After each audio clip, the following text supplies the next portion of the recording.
And we back, folks. We here for episode 14. This is the Memorial Day cookout episode.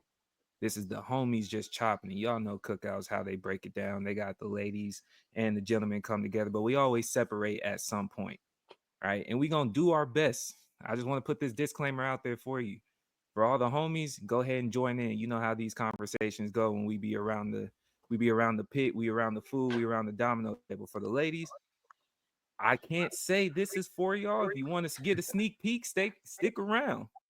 If you already know what the fella's gonna talk about, you can assume it's all right. But we hope that you stick because we gonna do it to the best of our abilities to keep it a buck, keep it a bean, but most importantly, keep it clean. And this is the cousins edition, man. So we have our usuals. Rose and Nick are both out. We filming early for the cookout episode because we all got cookouts to get to on this Saturday, right? So we filming early. It's Thursday. We got games on and whatever the case may be. But we go around the horn and have the people introduce themselves straight from the loo. Who is you? Your boy Ev, how y'all doing? Of course, back. You know what I'm saying? Happy to be with the guys. It's a cookout special. Let's get to it. Yes, sir. Yes, sir. And we always got the city cousin that come down to the south and kick it with the country boys. What's up with you, Smitty, man? How you doing? Introduce yourself. What's Tell the going people on, what's up. man? What's going on, man? Sound all good? Sound all good? Sound is great, sir. Sound is great. You And know, then steady- newly introduced into the cookout uncle role. He the unk now, bro. Newly introduced to the uncle role. Big R, man. Introduce yourself. Tell the people what's up. I ain't gonna hold you. I was at the barbershop yesterday. There's so many grays came off this beard when my man trimmed me, dog. It's tough, bro. It's tough. That 40 ball different, man. But nah, I'm glad to be here with y'all. Yes, sir, man. You now in the official capacity to tell us old school drunk stories and either instigate or break up fights at the cookout. That's where you at now, dog. That's your role, bro. You know what I'm saying? Ev and I'm I good might with it. slap box here and there. You got to tell us to calm down. It could be Smith just on a wild young man tangent. You got to tell him, hey man, back in my day we used to that's your role, bro. So we look forward to how you handle Yeah, the situation. yeah. Facts, facts. I got you. You know, yeah. So we got some topics for y'all today. We gonna get into it, but we gonna start off with the usual. We got a minute around the horn for all of y'all, man. I'm gonna let Ev go first and introduce it so the cousin uncle can see it. We got the keep it clean. All Got the right, minute man. on the clock, Ev. What you Man on got the for clock. us? It's gonna be real quick, man. Glasses Malone. This is my keep it clean. You tweeted yesterday that because you hold on. So Kid Cudi, he testified today in the Diddy trial. He tweeted yesterday, tomorrow we gonna see if Kid Cudi gonna keep it hip hop, alluding to snitching. This not a street rules case, gang. Like I know y'all West Coast boys be on demon time a lot and everything is by the law of the land of hip hop. This is not one of those, all right. This is a deviant with racketeering charges. This ain't hip hop. So Kid Cudi getting up on there talking about how his shit got blew up is not snitching, and we've all known about it. So stop it, all right. Everything is not street rules. That's my keep it clean, goddamn. So stop it, Glasses Malone. can can you snitch on publicly known alleged information? You only can confirm nor deny. That's it, or deny. Okay. That's it. That's it. This a Rico case, bro. He's gonna get forced into talking somehow. Understood. Shout out glasses. Okay. Okay. Smitty, it's on you, man. Minute on the clock. and we talking about keeping it clean. Oh, man. Where could we start? I mean, Trump just passed a whole couple bills today. You I'm not calling gonna out lie. Huh? the you calling out the commander in chief? I I ain't gonna call out the commander in chief, but I'm just saying, big bad bosses don't instill some and then backpedal. That's all I'm gonna say. Ooh, They don't ooh, instill some okay.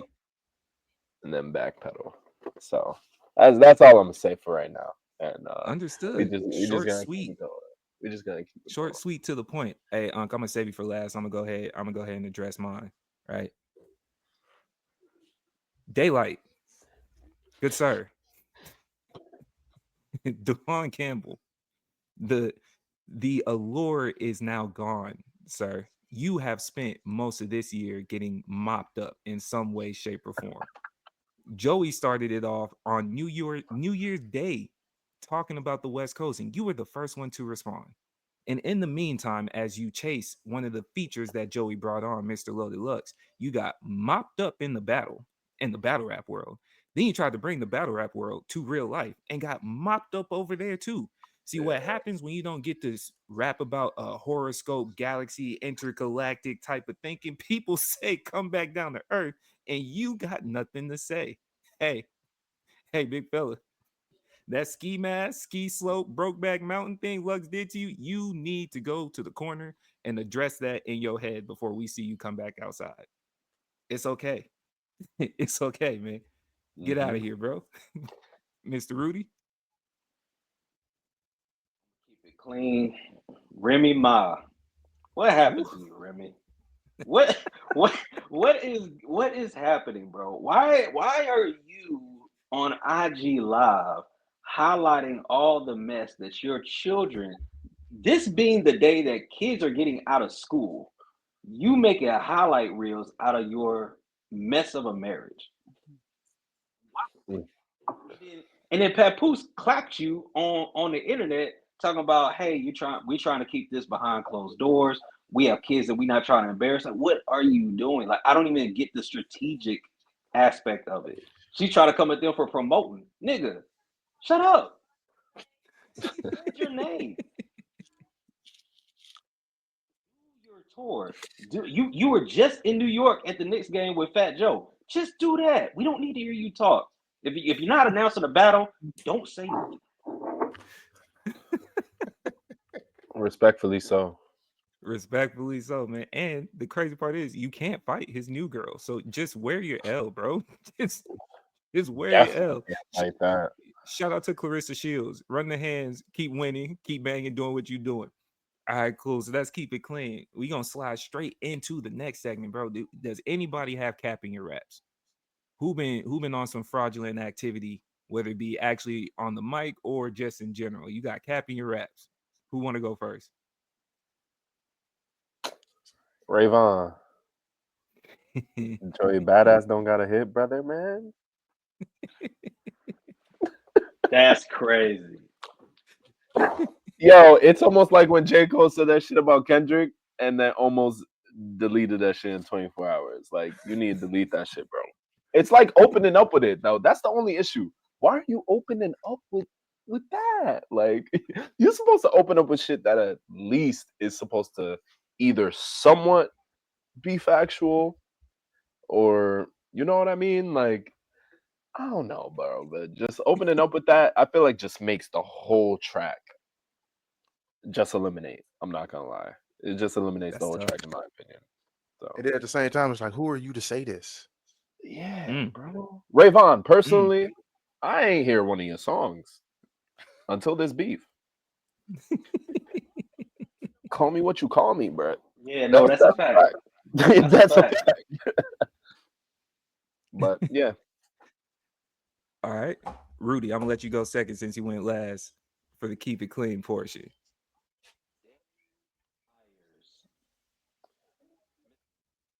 Why are you inserting yourself in this beef? He said, run that Danny, back. Run that you back. just go. This song on Joey Badass today. Danny Danny Myers. Myers, Danny for everybody. Yeah, Myers. Danny Myers. You saying Yeah, Danny not Myers? Danny Myers. Like, I'm just calling cap on you even walking into the venue. Like, you're not even a S tier battle rapper as far as popularity. Skill wise, yes, I love it. You know what I'm saying? But this is a parallel universe. You're not welcome here. Just back off. Like, nobody. We got too many niggas, dog. We diluting the product. We stepping on the product. Facts. Mm, mm. Facts. What you got, Ev? Say, hey man, this week ain't no cap in the raps today. I ain't got nothing this week. I'll be honest with you. No caps this week. Honestly, the cap and the rap, Rudy took it from me on the keep it clean portion because I for sure was gonna get at Remy and Pep, who's like, dog, can y'all please just chill out over there? Can y'all kind of chill out over there? All right, so we gonna touch on some really quick in our quick cleanup spot check type situation. You know what? I take that back. I do have a cap in your rap. Amon Shumpert. Amon Shumpert, bro. We touched on your little situation with Tiana. Unfortunately, y'all went through a divorce. It seems like you the one that made it public. She did her thing in trying to keep it as gangster as possible with you. Be happy that the worst scenario that you're dealing with right now, besides losing her, is trying to figure out whether or not you got publishing on the same track that you two got together, right? But now, fast forward.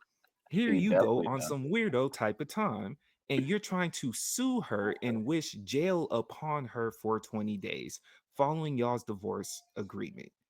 My man's, my man's, what are you doing, man? Wishing jail upon your children's mother is insane work, even just for the 20 days and trying to sue. I want to say he's suing for some like it was either 1,000 or 10 racks.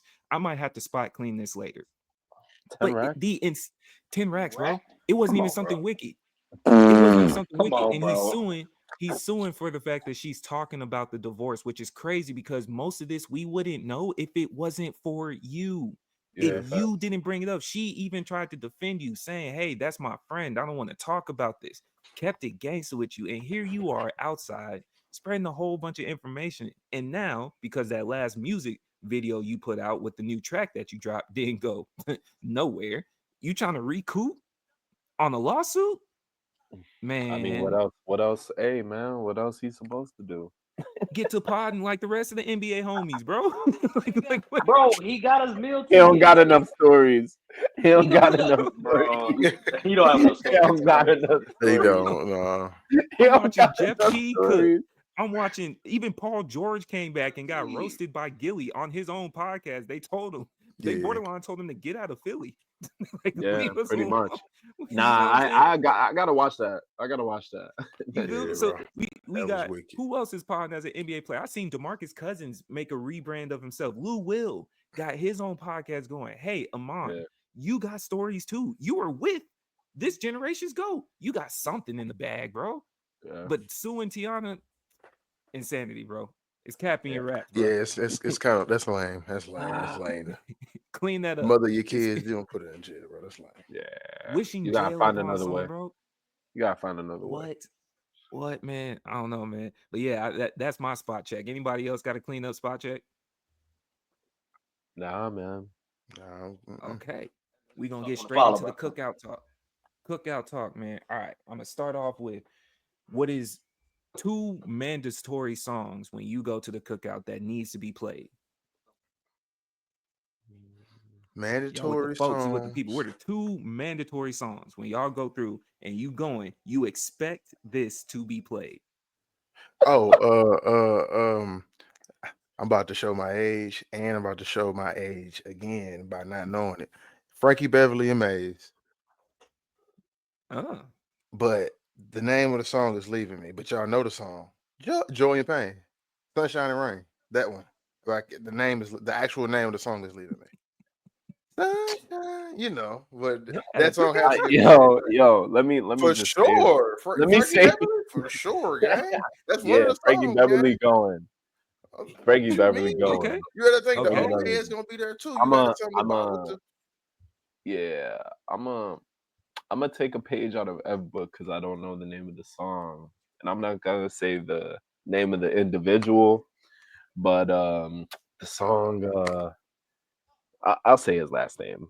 It's by Kels, and it goes, it's like, what is it? It's like, step out of love. Step in the name of love. uh, yeah. Yeah, Come man. on That now, was a that's cookout classic. mandatory. I That get was a that. cookout. All right. And one of the what I would argue is possibly most overrated popular songs. This is how we do it is almost mandatory at any cookout. Oh yeah, you definitely gotta get that on. Any cookout, bro. Definitely You gotta you get that on. got you got to run that. But Boy, I hate that song, though. I do hate that song on the cool, man. Because I It, get it, it it, didn't it didn't ran its course. man. And I didn't know if I would ever see that day. But I think now when I go to certain spots and it's like this came on, there's certain times it's like as a DJ, you really didn't have that bag that you thought you did. Because you just know this is a guaranteed hit. You looking for a transition to Yeah. reset the mood. But yeah, for sure. For sure. What you got, Rudy? Rudy gonna say something like Barry White. I would say summertime off top. Yeah, Will Smith summertime and probably Bobby Caldwell. What Bobby Caldwell, bro.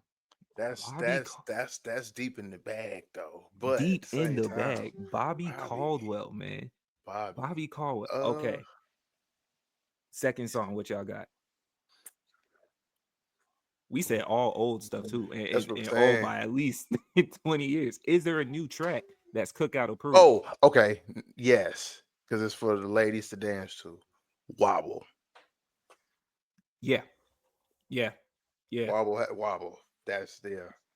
Yeah. Wobble, electric slide. Like, come on, everybody still find a way to jam today with the at the cookout. That's universal. You know, yes, it's a universal. So, and I would say wobble is like the continuation with that. Yeah. The crazy part about the wobble is you are going to that dance floor with your name and reputation on the line, because Whole you talk family. about the quickest way to expose to expose what's going on with you is seeing how people really buzz out the wobble, bro. Like there's safe songs. The Cupid Shuffle is the one I was thinking of, because that's enough to get the young and old Yeah. folks out there. The instructions are in the song, just follow suit. But the Yeah. wobble, when you actually got to show that the limbs might need to be loosened up, Hmm. man, I seen reputations that went in there on a 10. It didn't leave that dance floor on the 10 no more, bro. The wobble has exposed some people, man. Yeah. That's tough. Okay. Cupid Shuffle. Is the electric slide still mandatory? I think Cupid and Electric is mandatory. It's mandatory. Okay. Yeah, because that's the thing. You always gonna have, even if it's only three, you gonna have three old heads out there, and they the ones that's gonna pull the rest of everybody. Even whenever it die down, the next song finally come up, it's gonna be the same three up there doing their thing, and they're gonna try to get one extra person, and that's what keeps the party alive. So definitely, yeah, it's still. It, I would say it's a mandatory until we got probably about another 20 years, maybe, okay. of electric slide. What's the recipe dance song that gets passed down through the generation? What's the recipe still getting passed dance song that we all, the old heads, know they possibly taught us, and it's our responsibility to go teach the next generation? Mm. Hey, it might be the Cupid Shuffle. That's sick. Because that's our It might age, be, bro. bro. It might be the Cupid, but you got to think, bro. Cupid Shuffle is our age, but it only was supposed to last them like 2 years. It became Yeah. the Mm, the old heads adopted Cupid Shuffle. Like that's what I'm saying. That's why it's mandatory. It's the old heads that's making it mandatory. It ain't us. did Cupid Shuffle move the Casper slide out the way? I'll say I'm Oh, not too yeah. sure with the Casper slide. Yeah. You don't know. Slide to the left. Slide to the right. That's the Casper? Two hops I this thought time. that's Dude, just cha the cha slide. crisscross, dude. Dude. That's just cha cha slide. Yeah, I thought that was the cha That's cha. just a I don't regular think cha that's what cha it's slide. called. Yeah, that's a cha cha. Doom, doom, doom, Oh, doom, okay. Cha doom, cha slide. doom, Did it? doom, Did it? Yeah. doom. Did it move? Turn Did it it move the cha out. cha slide That's a out the regular way? cha Did cha. Cupid Yeah, Shuffle move cha cha slide out the way? that's the continuation. It's one of them things where if you playing Cupid Shuffle, Nah. electric and cha cha is coming in somewhere. Like Yeah, them cha all cha just might playing be. together. I think cha cha and electric getting played first though. I ain't gonna hold That's you. what I'm saying. Yeah. Yeah. Because I That ain't think you going put more nowhere. energy into the cha cha slide than you do the Cupid Shuffle. Cupid Shuffle more like that hopping, just enough to hop and do the reverse, man. Yeah. Heart rate, blood pressure, bro. Yeah.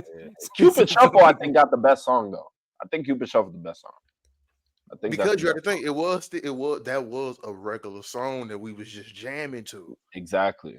Like Okay. I think that's the regular. dance was a like the secondary at first. The song was a slap. All Yeah. right. So can we be honest? We What? gonna have an honesty moment. What's the dance song that came out where you realize you ain't got footwork like that? Uh, It's just any is it the electric slide? Is it the electric slide, or it's like it's a Chicago version of it where you got to kind of do like a quick when you doing the move. It's a quick little run you got to do. It's that one. Mm. Whatever that slide is, that's when it told me like, nah, you ain't got it. Cause it's like it was too much, it's too many steps.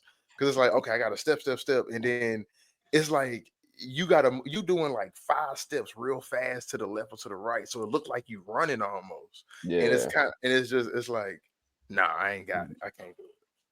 I don't know if it's the electric slide or a variation of the slide, but it's either that or it's a Chicago specific dance slide for old heads. And it's nah. Okay. Yeah. What Okay. about you, Smitty? I'm honestly, when it comes to the slides, I'm pretty good. It's just with this new Ooh, age shit, talk heavy. like when these kids start, like I, when these kids start overly shaking their hips, they lose me. I'm not gonna hold you. When they start overly shaking their hips, like I could get a couple 3 pats, you got me. But it's like after that, bro, like a whole 15-minute segment, yeah, bro, I ain't got all that, bro. I You ain't you got was in all that that. age group. You was in that Nah, age group. I ain't in that age group. What you Nah, mean? you nah, you in that age group, man. I am, but nah, I ain't that. We ain't getting right with that. I ain't going. We ain't getting right. I'm not gonna lie to you, man. I was out at a little work function, and even though I came up with the song, I realized that I need the stanky leg just to catch my breath. just, just because as the song go along, you like, damn, we still going. Because when they played it after we did a couple of the other line dance songs, it was enough to put your hand on your knee and just, whew. All right, man, get it back. But what's the one? What's that one song that came out? I want to say it was like 3-4 years ago, where the footwork is crazy. Like it's what? That to me is slide. There you go, man. Yeah. I thought I was a That's cold so the receiver until I slide that saw I'm that talking track come about. out. The slide that I'm talking about is I think it's a Chicago slide. It has something like that to me a thing where it looked like you kind of moving real fast. Like anything like that, cooked. Nope. Man, Nope. I got get 2 left feet. I'm still trying to track that. I feel like once I get that down, I can retire and be cool with anything that comes out after y'all got that. Because even the new fan song, I forgot what it's Oh called, yeah, that song. Yeah, that dance. but Yeah, that one another that one. one came more naturally. That one Yeah. came more naturally. I feel like, especially being down here in Texas, like for those constantly wearing boots and whatnot, like that one came more naturally than the Tamiya slide. The Tamiya slide looked like I was trying to bachata while sitting. You know what I'm saying? I was shadow boxing with myself doing it to me. It's like, man. All right, man. Rudy, you got one? Oh, you tapped out. All right. All right. So we're gonna get into our first topic, right? We're gonna keep Mhm. it light, but kind of address the issue, man. What's been popular in the news just for the fellas. We have the fella side of the cookout. We got the Ryan Clark versus Robert Griffin situation. How this one looking for y'all? We sitting down. First of all, I should ask y'all, are y'all more of a dominoes or a spades type? What table y'all sitting at? We Spades. gotta Dominoes, lock in. 1000%. Spades. Ooh, I don't even know how Spades. to play spades. I ain't gonna hold you. Spades. ooh, you almost got banned from the cookout. That's crazy, Smith. Dominoes, blackjack. I'll be there. Spades I'll all be day. there. You spade? What? Why spades over dominoes? Well, one, I don't really know how to play dominoes. And spades is just like I don't know. I just feel like spades, you just get more shit talking. Like especially when Mm, you get in there, and especially if you got a good hand, and yeah, you know the whole. Especially when you got a good partner. Like you got to know your partner. When y'all know each other gang, y'all know each other hand. Like it's a spades is a psychological battle too. Like people don't realize that. Like and that's the fun part, especially with teams, because yeah, if you playing with your partner, like your official partner, you know, because that's the thing with spades, man, you got to have a go-to partner. And if y'all uh-huh. got that, y'all be synced in, or y'all can all you gotta do is y'all can look at each other. You know, okay, y'all gonna be having that symbiotic relationship where y'all speaking to each other mentally. Like, nah, it's time to cut right here. That's That's why with crazy. spades, it's a cool little dynamic like that because you I'm can not gonna tell when lie like though. the energy between like two teammates ain't ain't on, and it's weird, and you Yeah, can sense that, and it's like it'll show in them playing in their hands too. They'll start accidentally cutting each other. So that's 2 books that's a book you lose when you cut. So it's them little extra little factors that play in it. man. That's kind of funny. I'm not gonna lie to you. I'm with Smith. I'm at the domino table. I know how to play spades, but I'm at the because it's just Man. it's these are ISOs. No, yo, real. these are Those ISOs. I'm are talking to you ISOs, crazy, bro. calculated ISOs. Calculated ISOs, especially once you start getting to 4 people at the table and there's only one over there in that little swimming pool. Ev, you say something crazy, and it's like I'm gonna let Smith go off for 75, but I bet you never score again for the rest of this Wow, game. Bro. I'm gonna make sure for you real. ain't doing nothing. Hey, And it's, whole time, bro, playing his part. You win it. You just use him as a decoy. that's it. That's it, bro. Like, Dominoes is a man, crazy game. right. Okay, see So, that's the so thing. the way I've seen people play it, but I've never been able to keep going with how it works sometimes. So it's it okay. I got to tap in. once you get the numbers, it's quick. Okay, Once you get the numbers, no different than playing spades. Once you understand the numbers, man, there's only 7 of each. okay, There's only 7 of each number. Once you start seeing it on the board, it's like, all right, based on what I got in my hand, the odds of you having this, oh, okay, I done seen what you've been avoiding Yep. these last few turns. Yep. yeah, Okay. You Yo, don't like that yo, four real right there. shit. That's crazy. I Real got three shit. more fours. Or the flip side, right? Let's say because you got to get 7 dominoes, right? Let's say this dude got blessed, right? Let's say he got fives, like five of his 7 dominoes have a 5 in it. After bro puts 5 out twice, I'm marking you. 5 will never touch you again, and all of those are staying in your hand. You know what I Man, mean? So dominoes is just because a beautiful game, it's okay, yeah, man. okay.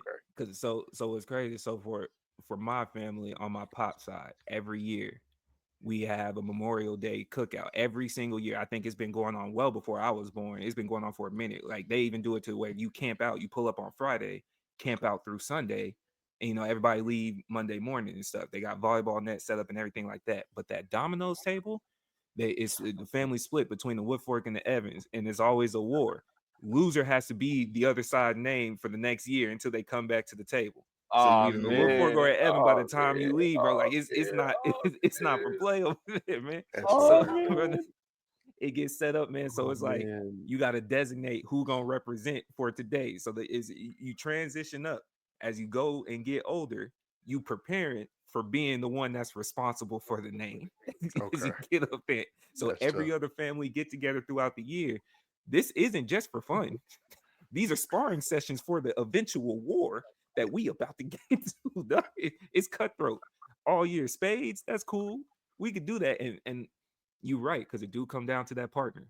Because Mm-hmm. the way that veins start popping up in necks, if Come you on, don't know man. how to, If boy, you, if you don't know how to read them bruh, cards, bro, if you don't know how to read them cards, man, and you, especially if it's a tight game, that's the thing, bro. We down to some of our last cards. Every card matters. Every book counts. You every know what I'm saying? card It's the first to matters, 7. And if you cut me at the wrong time and it's crucial, we might fight. man. We See, might and scrap. you know what's funny about the black culture for real too? It's like for both of those games, if you don't know how to play, you gotta go learn in secret You because can't. Yes. there's no light group that you could just join for fun. It's either or you don't. Nobody trying to teach. You gotta you damn near gotta Yeah, YouTube bro. and don't tell nobody and just pop out and with full confidence. We That's ruthless. that's funny you say that. That's because that is the truest statement. Because Man, you it's everybody that don't know how to play spades. I've always heard people say, "Show me," but there's never. Yeah, I think there's never an opportunity to be shown how to be played spades because there's never 4 people that know how to play spades in a room most of the right, time. right. That's Man, crazy. That's crazy. man, when I saw one of the aunties when someone was trying to sit down at the spades table and one of the cousins like, yeah, I don't know how to play. And she said, girl, you better go play Uno or something. This ain't the spot for you. I said, dang. Who knows? Crazy. You got bandaged to the Uno table, dog. That's wild. All right.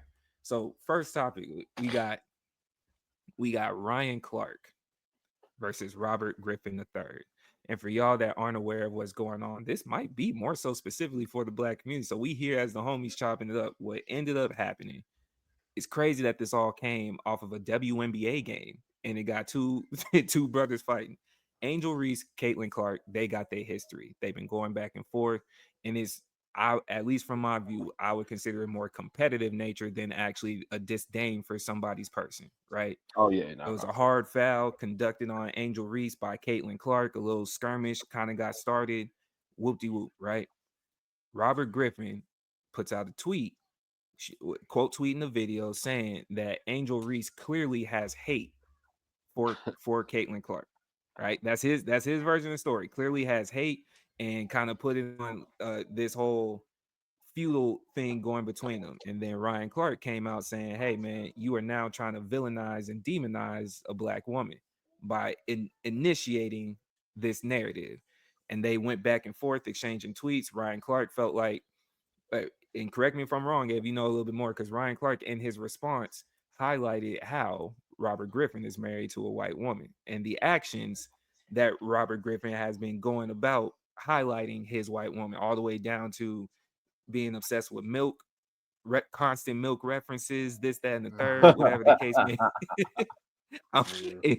It sounds Nigga crazy, but sick, when bro. they pulled the history, it's like you got to get you a good taste of this milk. It's like great milk for the day. Like there's numerous Yeah. numerous tweets about specifically him talking about milk and then having his wife in that picture, whatever the case may be, right? So Robert responds, feels like it's attack on his wife, and then it kind of got lost in translation. So if y'all know about it, Ev, I know this was a topic you and I kind of chopped it up with. What's your perspective on this Man, little? first off, man, RG3, words mean things. And as Ray said, like coming out and putting it saying, I think Angel Reese hates Caitlin Clark. That's not a sports opinion. And it's not a sports take. Personal opinion, bro. That's a personal thing. And like that's like again, I know people don't want to be in the, like you have a voice and and there are like there's power behind your words. And putting on that I think she hates her. That's now giving fuel to something that don't need to be here, and that's not a part of the game. Like, stick to the foul and the actions from there. And let's be real, this is I do have a cap in your raps, nigga. RG3, you also because you went on your podcast and started was talking about it too, and you blatantly lied. You said that Angel Reese was about to sucker punch Caitlin Clark after that hard foul, and you said we've never seen two players get into an altercation after a hard foul. One, that's an assumption that she was gonna sucker punch her because the video that you saw, her arm moved because Aaliyah Boston grabbed her. That's why her Yeah, arm looked like that. She was grabbing yeah, her. That's why she looked like that. She wasn't going to hit the girl. That's one. yeah. Two, do you not watch the NBA? Hard fouls and dudes get ready to square up. That happens frequently. It Almost gets fights are stopped. consistent. Come on now. The only time, unless you watch Draymond Green play basketball only, then I understand hard fouls and no squabbles. I get it because he just is a monster. But other than that, no. Well, most of the time when it's a hard foul, folks get ready to square up. So stop that. So that's one part of it. Like stop villainizing it. And Ryan Clark, on to you. Everything you said was correct. I'm not gonna lie to you. Everything you said when you broke it down, it was right. My only thing, I felt like that was you was matching his personal take on Angel with your personal take towards him. Like you were like, because Mm, Now it's my moment. yes, yeah. because Yeah. this is my thing. I don't think there was any reason in that conversation to go and say because you have a white wife. You did not disrespect her at all, but I just don't think there was a reason for it. Like, I don't see how you got from the you can't say she hates Caitlin Clark to oh, you doing this because your wife white. that was your I gotta say this. I've been waiting to drop this bomb on this nigga Yeah, live. be- I've been waiting. Like you've been that was the because thing, it and was you a knew slight reach. it was like it was again, every word he said after that was true, but I think he needed that shock value moment to get it off. Yeah, because it was almost like you were right, but this is the wrong scenario for you It to was fire that.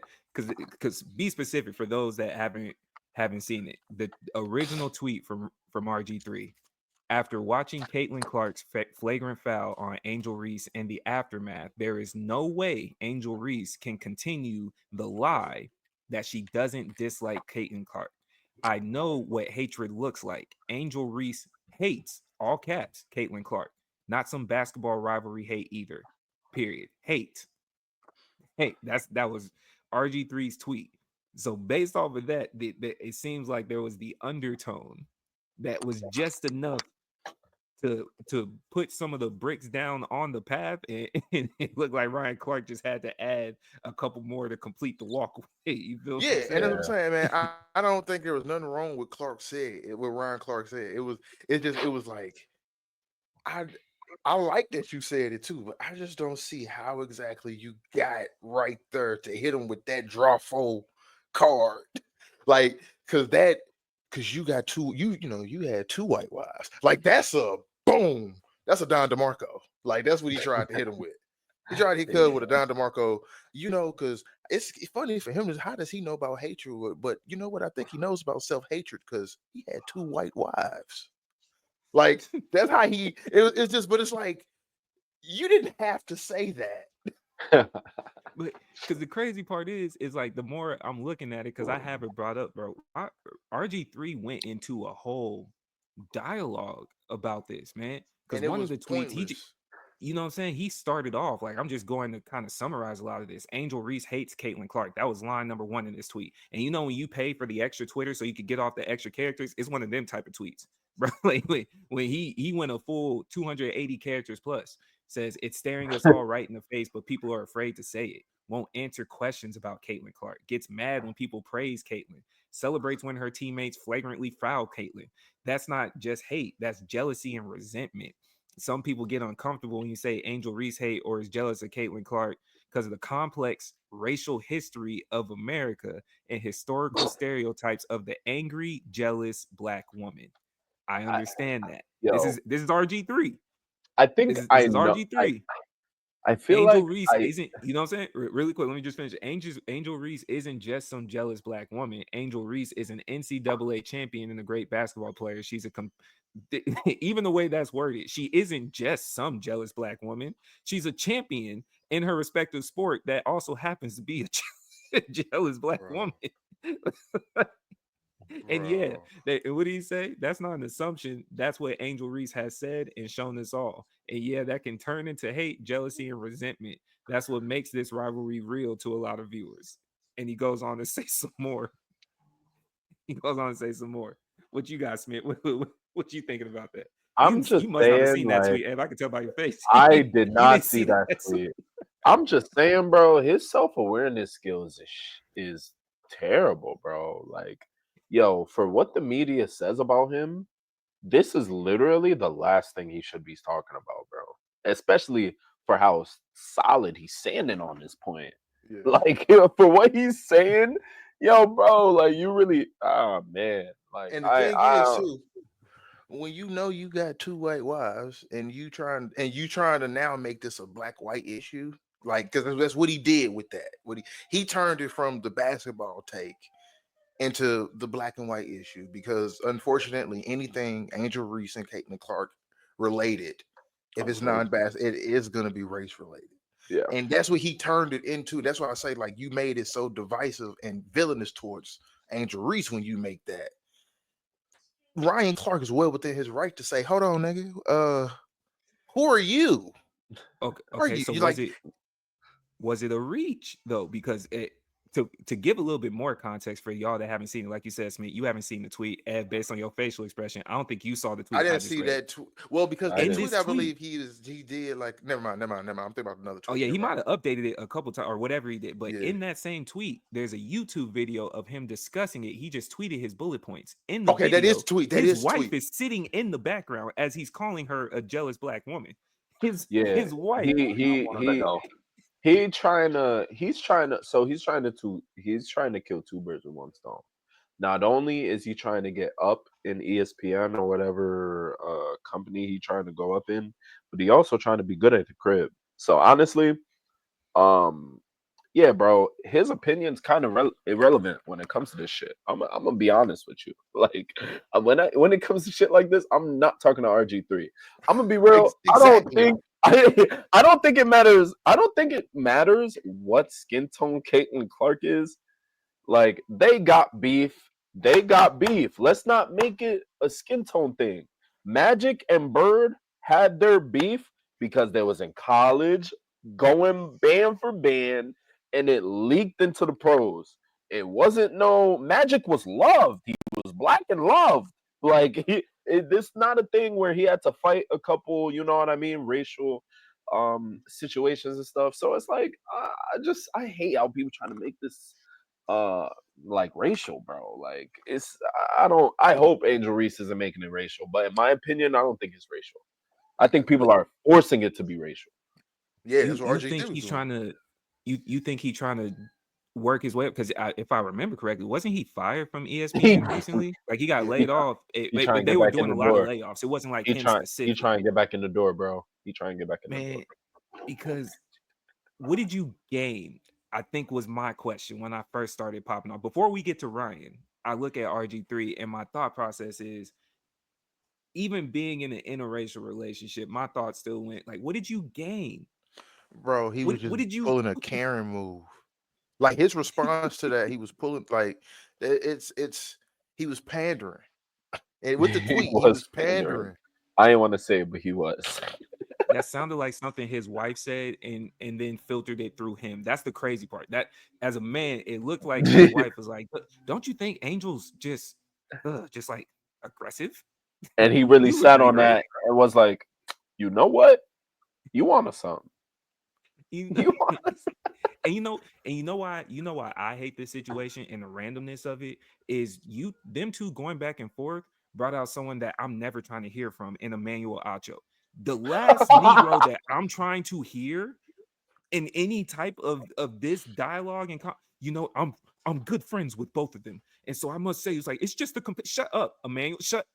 You are about 2 extra dark circles away from being called the C word over there. You need to sit your ass down.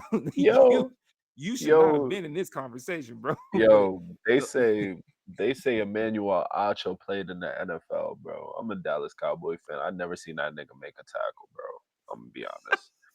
I never seen that nigga make no tackle. We play them boys 2 times a year. I don't know where he came from, honestly, but it is what it is. Because at least RG3 and Ryan Clark has some stain in the game, man. Exactly. So, Rudy, what's your thoughts so far, at least on the RG3 side?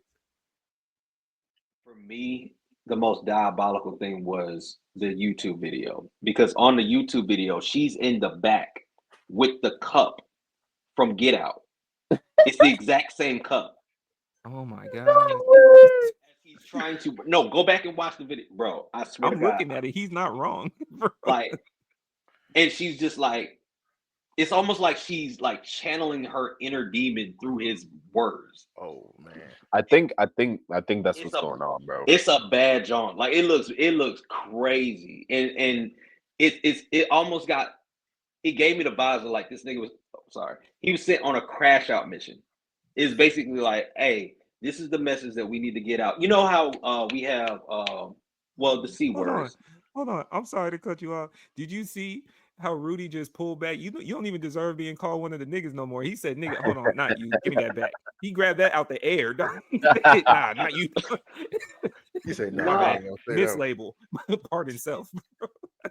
No, it's bad because it's like it's irresponsible on so many levels. It's Mm-hmm. irresponsible because the context of the country is, hey, we're attacking this black woman because we have our white savior, right? And here's the thing: I'm a Caitlin Clark fan. I rocks with her. Like, she is a monster out there. But to try to ignore the racial undertone of the way the culture has kind of publicized their relationship, and you're just going out on a limb and being like, oh, I'm assuming she was going to smack him. You're incorrect in the fact Yeah. that we've never seen a fist fight. Like, bro, you never saw the Malice at the Palace. You've never heard of Ron Artest. Like, you've never seen, like, he was punching fans, bro. Like, what are we doing? Yeah. So it really feels like he was pandering to an audience that relishes speaking down on a certain demographic. Get his clicks, because if you go in the comment section of his YouTube, there's an army of people just like, oh no, like RG3 was 100% right. They're just he's basically trying to be a victim. To be Yeah. clear, those Yeah. people that are Yes. commenting that don't look like us outside of Jason Whitlock. Yo, bro.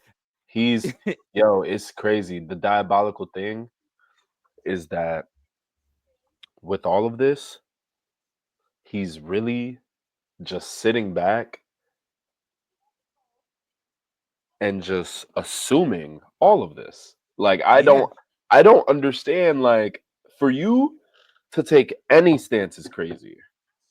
For you to put a stereotype on your kind in front of the public is even crazier, bro.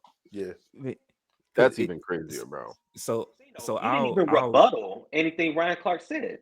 If you not at watch all. That's he what I'm didn't saying. rebuttal nothing. He went to straight Karen mode in that reply. He went to Because straight so let me Karen mode. Yeah, so let me read Ryan Clark's first response, right? Just so we could get to his side of the conversation.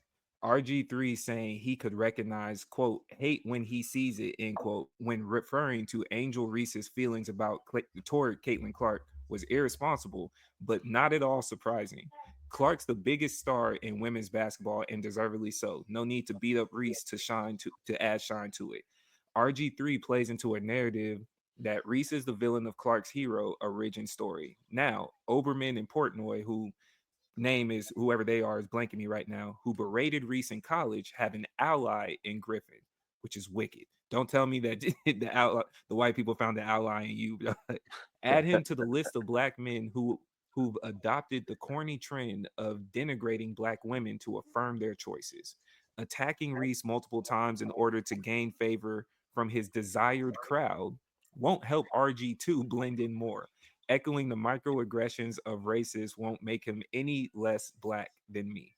That was Clark's response. That was That's how whose Clark opened the response? door. That was Ryan Clark's response. That was first round. Yeah. First round you gotta get in there with a couple bars set up, set up for round 2 Yeah. and 3, man. And then RG3 came back without his wife this time. And he went straight Karen mode, like, oh, you shouldn't be talking about my family, talking about my kids. And it's like, oh, great. The point went completely over your head. Yeah. Because if you listen to it, he even said, I met your wife. She's a nice woman.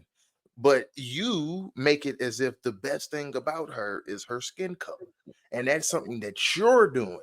And in doing so, and that's why I appreciate what Ron Clark did now, and that's why I say everything he said was right. In you doing that, you're reinforcing your comment about Caitlin Clark and villainizing Angel Reese. You know what I'm saying? And that's the thing is that you're in, and man, I also really got to say this too, like playing the victim is something that one you assume and you did not have to say this, and then once you got clapped back at to call for this man's job Yeah. to say, oh, this, I don't know how this, I don't know if this should be at ESPN. Hey, you do know, first off, that wasn't an ESPN platform he did it on. So Yeah. Not at all. That was his platform. that's where you messing up first off too. That's where you reaching. You really in your Karen bag. You really in Mhm. that bag. And that's it's you gotta stop it because you're in a losing battle. He did not denigrate your wife, he did not come at her, he came about you. And the thing is, the milk comments. that could have been denied if you weren't the motherfucker tweeting it too. So many times, not once, not twice. I lost count at 12. Nah, He he's even, out. No bro, joke. bro. He even if I hope this one is photoshopped, but because I'm gonna say it anyway though. There's a picture of him holding his baby, saying, "My favorite chocolate milk." Yeah. Like that is too much. Like, cause what it like? What's like? That is Nah, nasty. he's a cornball, bro. I ain't gonna hold you. He's too deep in the sauce. I ain't gonna Yeah, hold you. bro. That's them braids too tight. You know what's funny? Overly. What is it? The braids? It's What is it? The braids?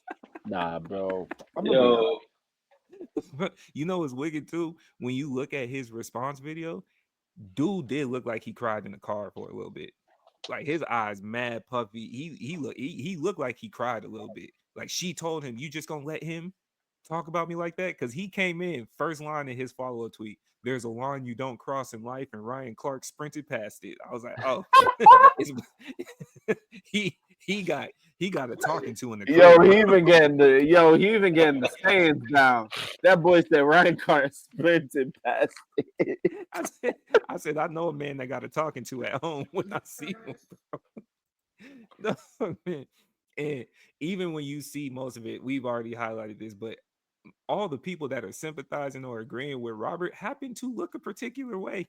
Yeah, If we keeping it clean, they happen to look a bro. They He look particular like trying way. Dave to Portnoy. That's what they look like. Woo. Dave. yo. They He look like Dave trying. He Portnoy. trying the DT method, bro.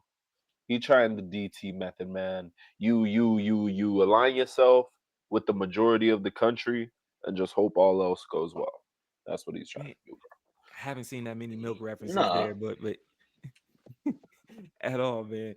But yeah, man, them two got into it. I don't know where it goes, but in the wicked turn of events, of course, whenever people get to chopping it, the people that align with Robert went to start pulling out Ryan Clark's children. Wow. Just for him to find out, yeah, because Ryan Clark slept with a couple white women, he got a couple babies with him, and they went up pulling his daughter and stuff. And that's one thing. Hey, man, y'all can have whatever beef you want. You can have whatever sentiments you want. You can say whatever. Leave the kids alone, bro. Yeah. This You is didn't, not right, you know, bro. like They went and you. found his 26-year-old mixed race daughter. No, Like That's crazy.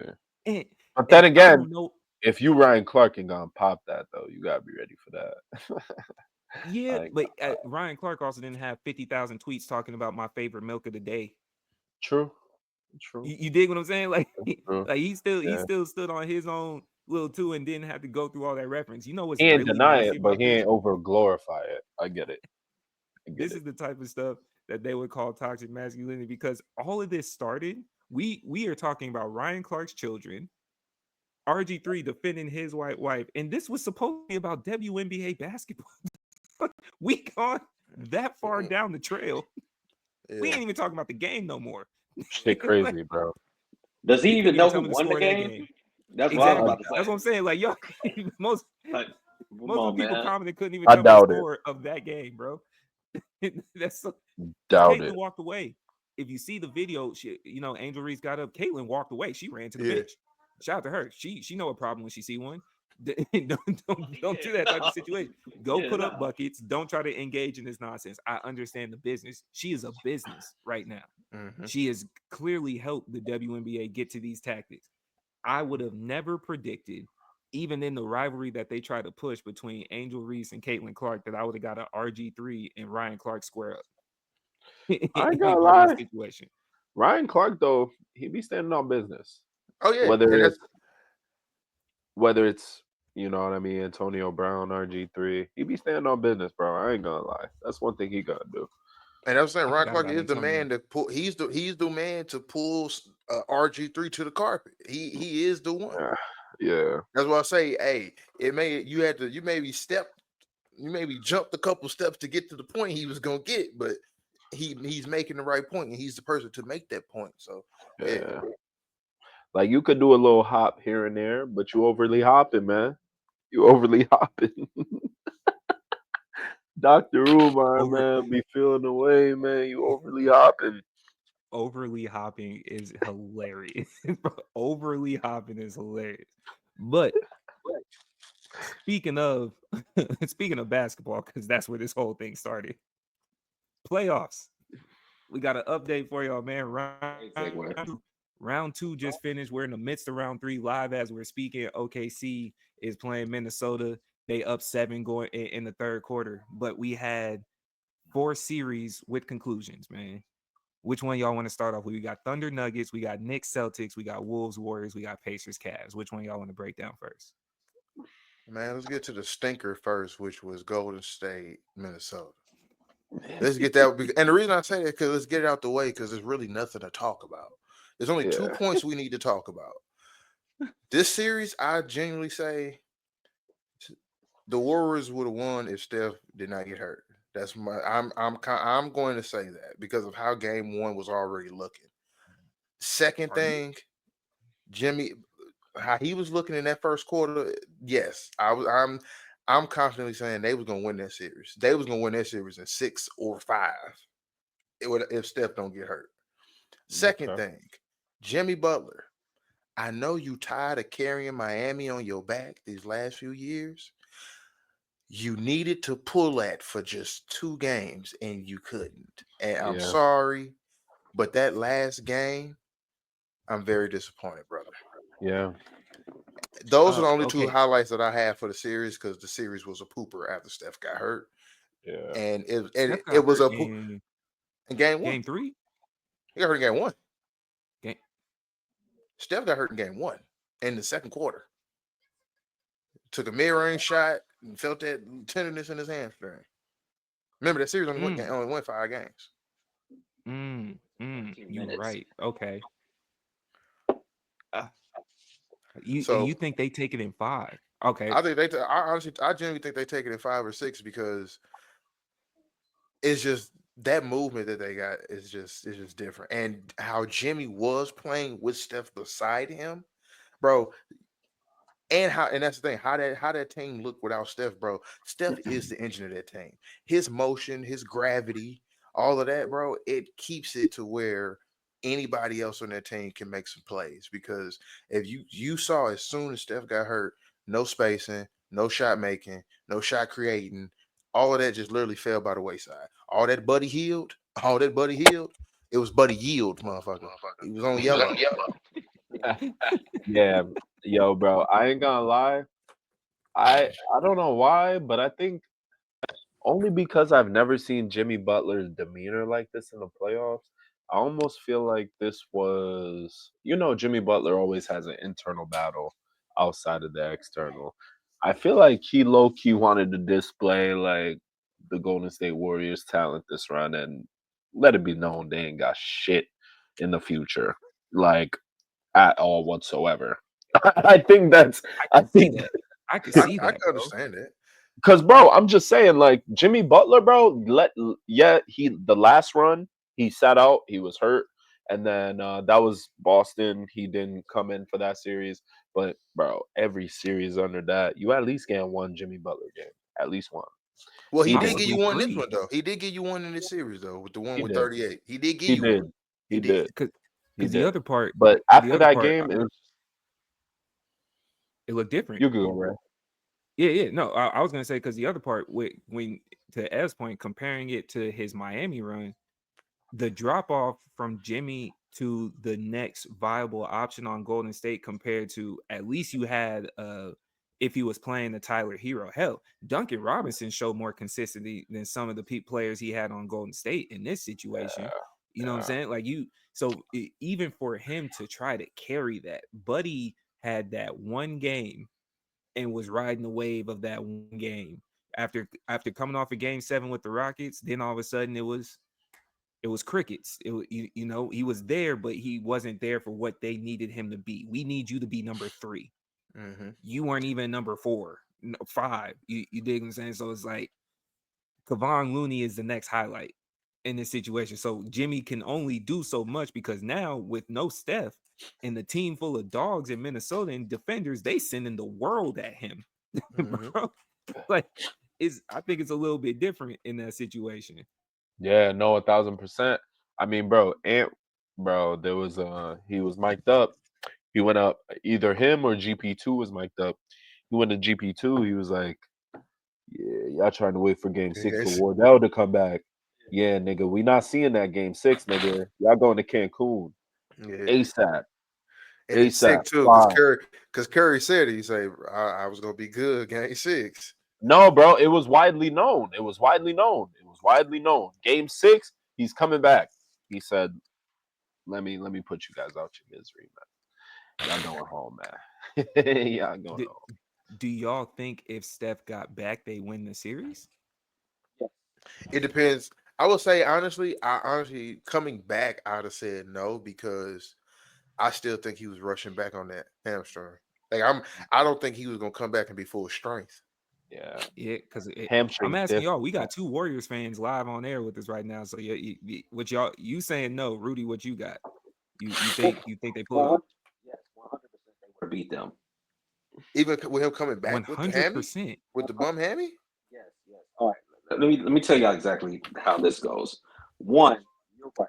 Golden State would have won that series in 5 or 6 max if Steph is on that court because he opens up the floor for everybody. That's not news to anybody. But the magic of Steph and Jimmy is you're bumping players down a notch, so it allows them to do more. So if Steph is there without Jimmy, then all of a sudden, yeah, you need Kaminga to be your number 2. You need Buddy Hield to be the number 4. You're asking them to do more things that are outside of their wheelhouse. Agreed. You remove Steph from that dynamic. Now you have Jimmy Butler, who literally just fell and broke his ass like a week ago, and he wasn't even able to go full bore on that Houston series. You're taking Jimmy, who was seen the second or third best defender, depending on how they wanted to guard Steph and Buddy. Now you're elevating his defender to your best defender. So that makes it harder. You have less spacing. That makes it harder. You have nobody who can create a shot. There's no shot creators on that team No, outside of. none. So you're handicapping them. Think about this. They had hella turnovers against a Golden State team that had no shot creators. That's the only reason that Golden State was even semi-competing. It's just on the defensive end. What happens if you get Steph Curry in an open floor on a fast break? Hell happens. Because now you don't know who to defend. You got two dudes running at Steph. You got people getting wide open layups. So it changes the whole dynamic. I don't just to kind of speed rush this. Back on that hamstring, I don't even think Steph needed to be on his B game. He could have been a C player decoy. It would have opened the floor up so much just to let Kaminga go penetrate, to let Jimmy not have a top tier defender on him, that they could have eked that out because the turnovers Minnesota was doing then, they're doing now in Oklahoma. Yeah.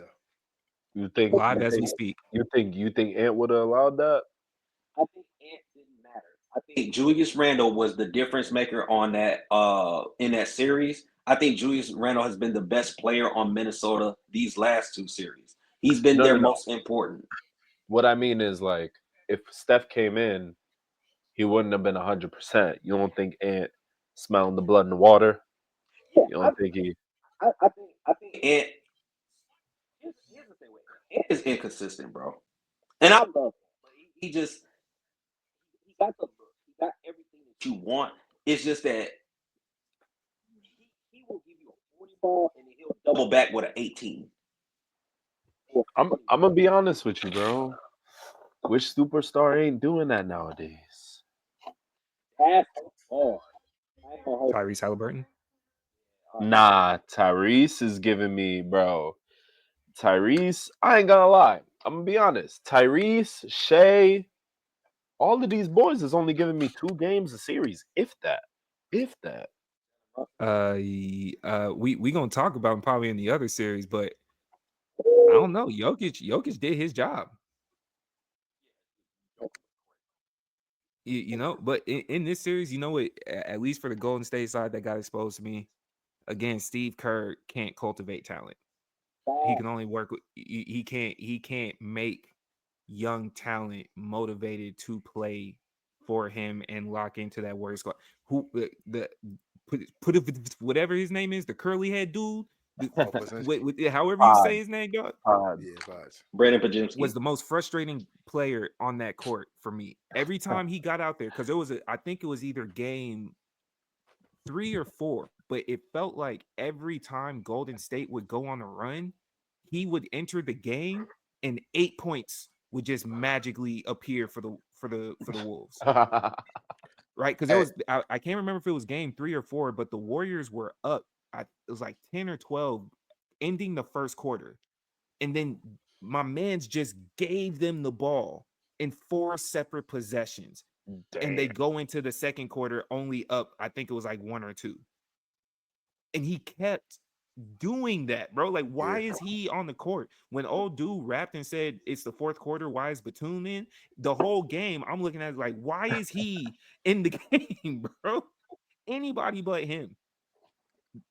I don't know who the other options would have been, but it was a highlight. Steve got to figure out, like, what do you do with this talent? Your window is closing because as Steph ages, the Warriors are going to be looking to rebrand sometime in the very near future. And they're going to try to figure out, can they do that with you? So one of whether it be the new draft pick, whether it be if they keep Kaminga, somebody young has to show a large potential under Steve in order for Steve to keep his job. That's how I'm seeing it from my perspective. No, well, I get you. Two things real quick too. One, what you just said with that take, Steve Kerr is the perfect coach for LeBron James. I know you're not asking for LeBron to go to Golden No, State. no, no, no, no. I don't want. I Don't don't do want none of that. this. No. Listen. No, no, no, no, no. Listen to what you just said. Steve Kerr cannot cultivate talent. Think about every team that Steve Kerr has had with these rosters. It's been veteran players already. A team that's already been formed. What does Bron always try to build? Shit. Shit. You cooking. He does not want young team. Ever You since Bron cooking. went into the GM mode, he has You always cooking. tried to build a veteran roster of established players who want to win. The only Yeah. players who buy into Steve Kerr are players who are veteran players who want to win. Veteran Hmm. players who did not have great opportunity. Think about it. GP has bought in the Warrior way. That man left to go get a bag and said, "You know what? I want to get traded back." Yeah, You know what I'm yeah, saying? Like people, the warrior way is a thing, but it's with veteranship, not cultivating of young talent. So you, that's why I make that take. Kerr would be the best coach for Bron because it'll be my Bron brain and you just ushering out, letting us rock because you trust us because you Yeah. know we gonna do this. oh, so Yeah. quiet. Because So he's hold on, he's just an 'cause old JJ. yes. I mean, it That's it. showed that. Yeah, he's Think old. about it. It showed that the year that they went 73-9, the man had a back injury, was out for half the game, and you had Luke Walton go what 50-3. Yeah, because You had the Luke crazy Walton put part up a is dumb record with him because Steve Kerr was hurt. Like, the the Yeah. the Warrior way is a severely watered down Spurs system. oh You just yeah, that's happen it. to It's just the have more Spurs. explosive talent. That's it. And It's and the, souped and that's up the talent Yeah, with and that's the old thing. Spurs That's where you system. see the separation because at least Pop will go. It wasn't every young player, but Pop was able to get a handful of young players consistently and yeah. turn them in to One verge thousand champions. percent. A Matter of thousand fact, percent. and that's the thing. Matter of fact, they're the Yo. opposite way. Kerr is the opposite Pop. Pop can Yeah. cultivate young talent because he's gonna think about it. He gets them and makes them buy in early. Kerr can't get them and make them buy in. Because Kerr is on the train of we're already here. We're trying to win. You just Yeah. gonna be a fill-in for two Yeah. to 3 years, and then in your fourth Mhm. year, hopefully you can do enough to get you a big contract elsewhere, or we gonna re-sign you for cheap so you can stay in the shuffle of being a mid-talent player for us. That's Yeah. that's the only way for Kerr. Look at And that's what JK. happens. Yeah, that's what happens when you steal someone's team. Not steal, but you come in on someone's hard work, aka Mark Jackson. That's what Mhm. happens when you just get to fill in for something that was already built and you get to And run with and with see, the and that's the sauce. part that's my only caveat to the Mark Jackson thing. Steve Kerr is with all that I say with Steve Kerr, I give him credit for the defense that he implements. That's one thing I can say. his specifically, and that's why I would say that versus a Mark Jackson. Mark Jackson, he was iffy with the defense and when he was building it. And then he had his own off the court issues too, with making folks go to church and all that other crap. You know, my folks ain't rocking with that.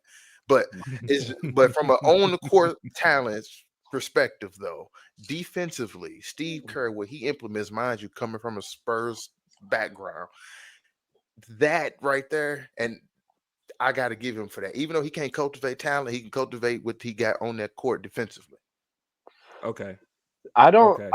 I don't think Kerr's problem, because I know we got to switch. I don't think Kerr's problem is that he doesn't know how to cultivate talent per se. I just don't think he's good at rotations. Like I just don't think he's good at understand. And the Olympics showed me that. Like, bro, I understand Tatum didn't hit a shot all playoffs. Bro, 0 minutes in He multiple doesn't games. have, matter of fact, I don't know if this is a word, but he doesn't have great rotational awareness. Yes, like, bro, like he couldn't get in 5 minutes in a couple of those games. Like, come on, bro. Let's be fucking for real. And this is the same problem I have with Kaminga.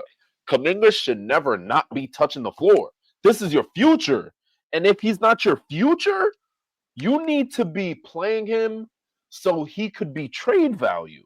Mm-hmm. Like, you guys are just handicapping yourself both ways, not playing him. I don't get it.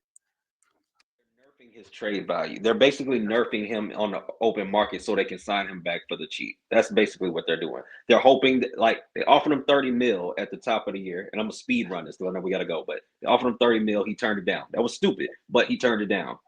So they They offered nerfed him him. 30 and he turned it down. He turned it down. Yeah, at the very beginning of the year. Yeah. So He takes responsibility for part of this too. He does. Kaminga takes responsibility for part of this. he should have taken 30? 30 mil. 30, yeah. Because he thought he was going to get a 40-50 ball. Because it's because Franz Wagner. He thought he was going to Him get and those Schroeder got the Wagner same deals. agent. Him Yeah. and Schroeder got the same fucking agent. Yeah. So he turns down the deal. They basically bench him, and the hope is basically Tank his nobody value. offers him more than 20 mil. So now we just got you for 10 mil cheaper, and then we can flip you if we need to. If it don't, it's a dirty game. Like behind the walls, people have been talking about that. The thing with Steve Kerr quickly is just the fact that he has a preference on his system as far as ball handlers. If he has one or two ball handlers, he would prefer the third person be a small guard. That's the Yeah. only reason Tatum did when Tatum in the Olympics. The reason Tatum didn't get on that floor because he was like, "Well, damn, I got Bron. Bron's a better ball handler than Tatum, and I got Kevin Durant, and Kevin Durant is more of a offensive threat. So I can get more out of Correct. Drew Holiday buying into doing the dirty work because I need Derek someone White too. to do Derek White, Drew Holiday, GP2. He needs those type of people. Unfortunately for us as Warriors fans, those people happen to be 6'2", 6'4", and we're getting killed. So that's it. Yeah, with put however you say dude, the Particularly, curly dude. Man, uh, Pajitsky. oh, is that how you say it? Yeah, Padoof, whatever. Man, so Wow. We gonna switch to the East Coast in another dud series, a clear belt to ass. We had Cleveland and Indiana, man. And let me just go ahead and start off. Donovan Mitchell, Spider. Hey, hey, no, hey you man, let me are take a hit not for this. him. Donovan, you are not him. I don't care who comes to defend you. I don't care about all your positive playoff performances that you've had because it's not to say you don't put up numbers. What I can say is in the history of you, you've never been past the second round That's ever. nuts, bro. From Utah to Cleveland, all them 30, 40-point games have meant absolutely nothing in the eyes of champions at all. At all. You might be a Payless Dame Lillard. You might be a Payless Dame Lillard, bro. I like That's where that. I'm starting for this Cleveland Indiana series. What y'all got on that, man? I ain't got nothing, bro. Donovan Mitchell, you not that guy, bro. That's all I got to say. Tyrese Halliburton, you are not the most overrated player in the league, bruh. Donovan might be. Spider got him. Hey man, all I'm gonna say is there's a lot of misplaced anger in the NBA. You know what I mean?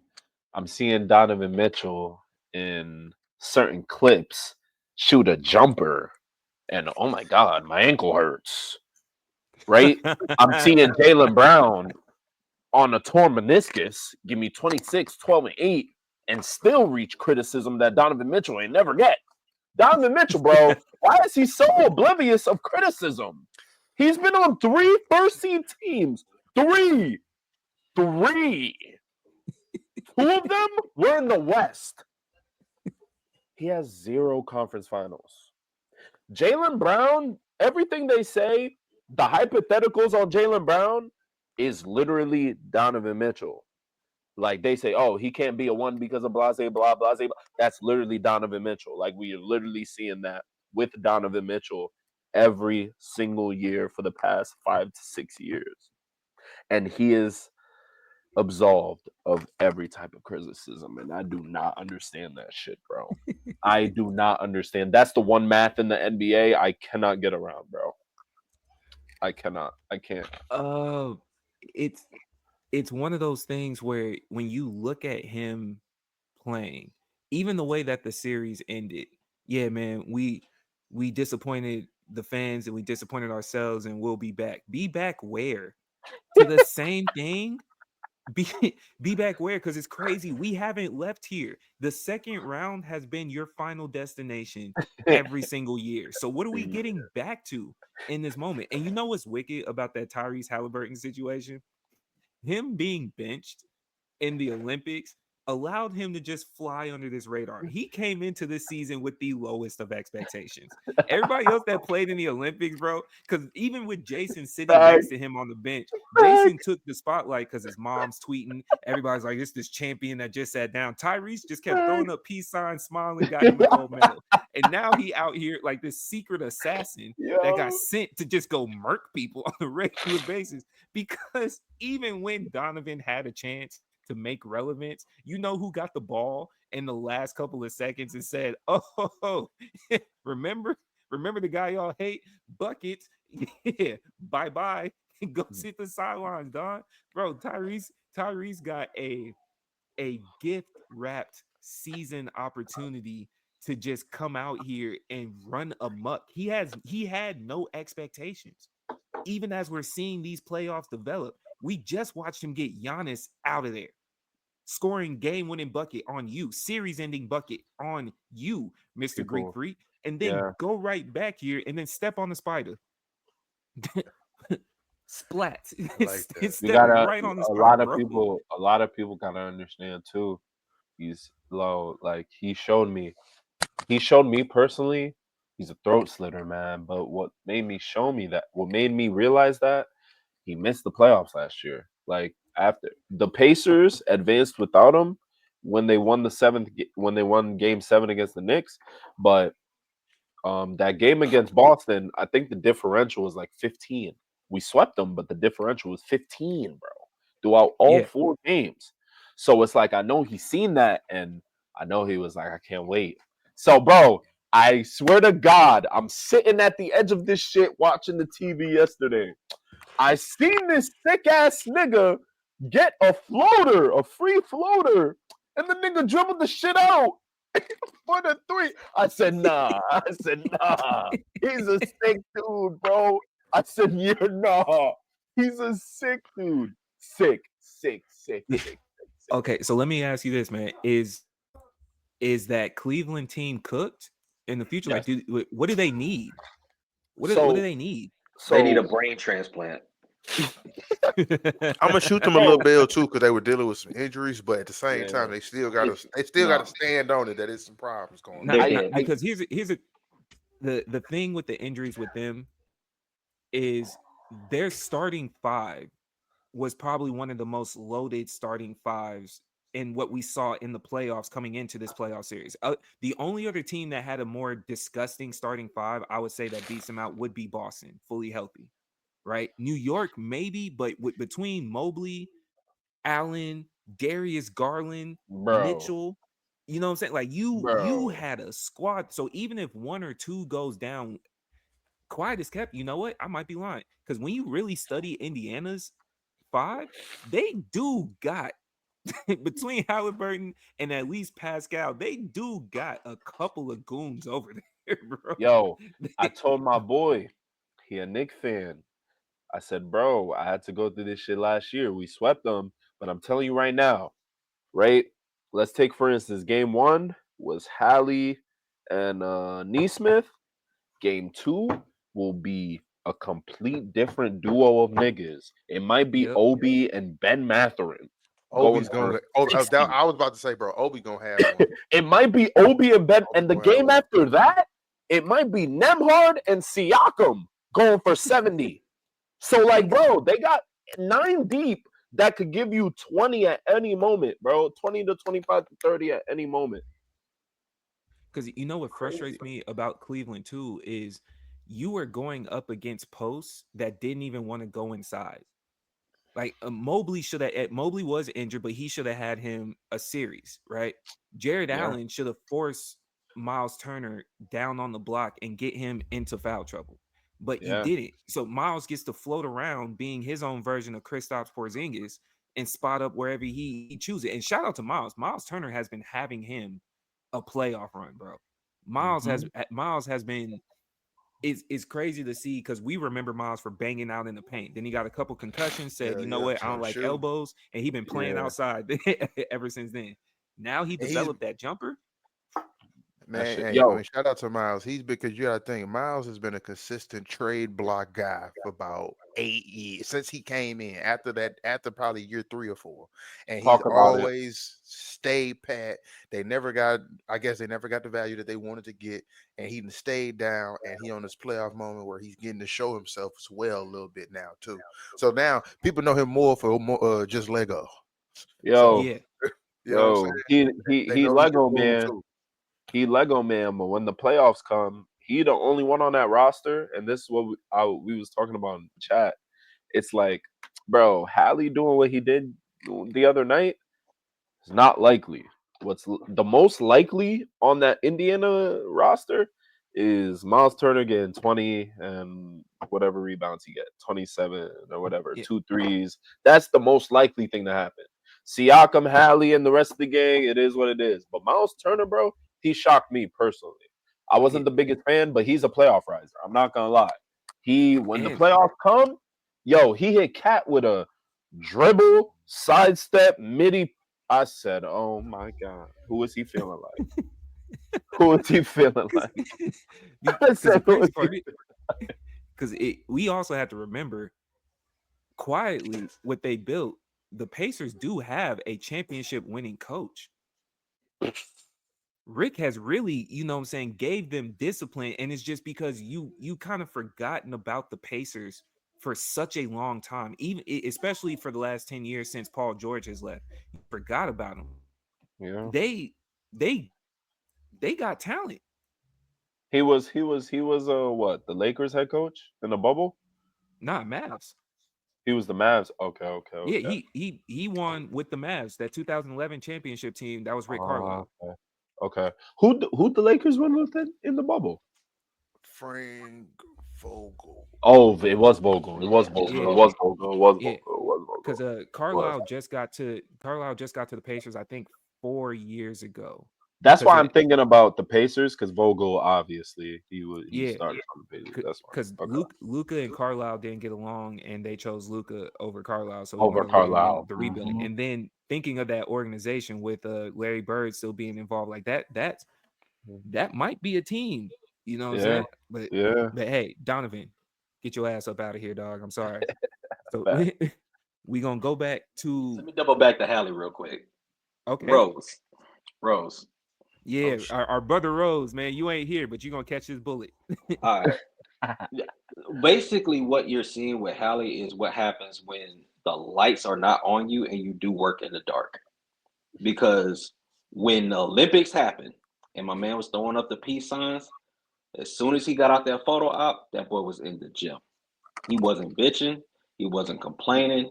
He wasn't making light of his situation. He was soaking up game from some of the greatest players in the world, and you can see it. You're literally watching him have an S tier run. This run right here alone will basically make him a face in Indiana history. Mm-hmm. And He's certified. Go ahead. Rudy, not to cut you off, No, do you but think? this is why y'all know who my goat is in this gen. This is why Nike knew what the fuck they was doing. Cause let Jalen Brown get on that team, boy. Let Jalen Brown get on that team and soak up what the fuck that shit was supposed to be out there, boy.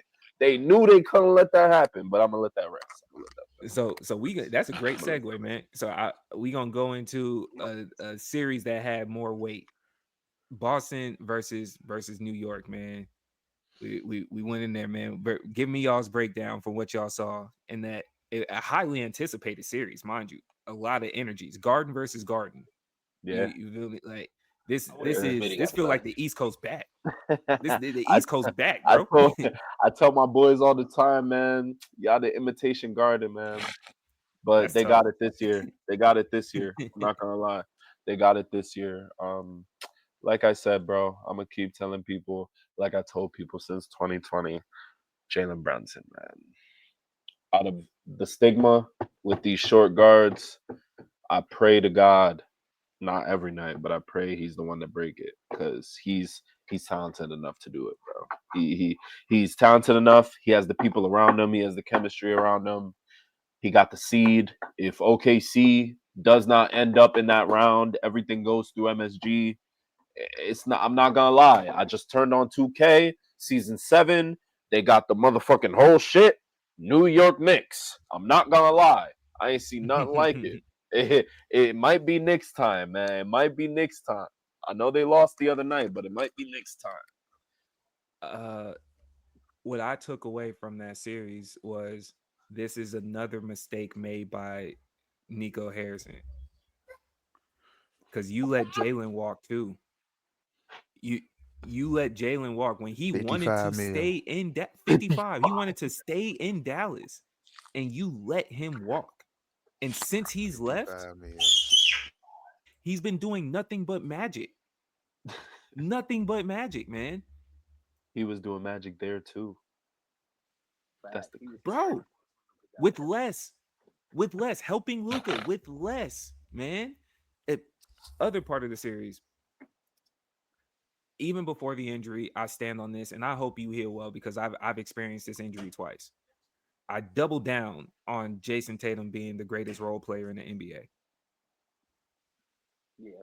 Greatest role player. You are not a superstar to me. They keep forcing you as a face, but when you got an all-star cast that you've had since you came in this league, you have had a consistent all-star with you. You have had someone bear a lot of the weight. And I'm not saying you can't put up numbers, but I do definitely believe in certain times that there are false positives. And you're not Donovan Mitchell bad false positive, but what you need to get your buckets off, and especially now with the comfort of having a Derek White in the chamber, a Drew Holiday that could go get him a bucket, a Kristaps Porzingis, a Jalen Brown that could go get him a bucket. You have the most comfortable situation, and they are going. They even showed, even though they lost the series 4-2, the game that second game that they did win without you, and that blowout margin that they had, Jason, man, unfortunately, because of the way that you went down, I also have a premonition that we about to see this Celtics core get split some type of way over the summer. I think Drew and possibly Jalen might be on the trading block. Jason, Jalen. you Celtics got beat so bad. Smith came in here in the New York Yankees jersey, dog. He forgot about Boston. This man became all New York, dog. Celtics got beat so bad. He went and started repping another city just casually in front of our face. Yo, I'm gonna let we could all dance around it, but Jalen, the most trade value they got on their team, and because of certain CBA shit, you can't even the Boston Celtics cannot even trade 2 contracts over a certain amount in the same trade. So the Kristaps and Drew in the same trade for the Mavs pick can't happen. That would only have to be Jalen. and you know what I mean, and certain picks in there. But the CBA already froze their 30 and 31 pick because they've been in the luxury tax the past 4 years. It's crazy shit happening. You gave Drew 35 a year and he's 34. Kristaps is averaging 11, 4, and 1 in the playoffs, and you're giving him 32 a year. There's a couple things. Jalen got a torn meniscus.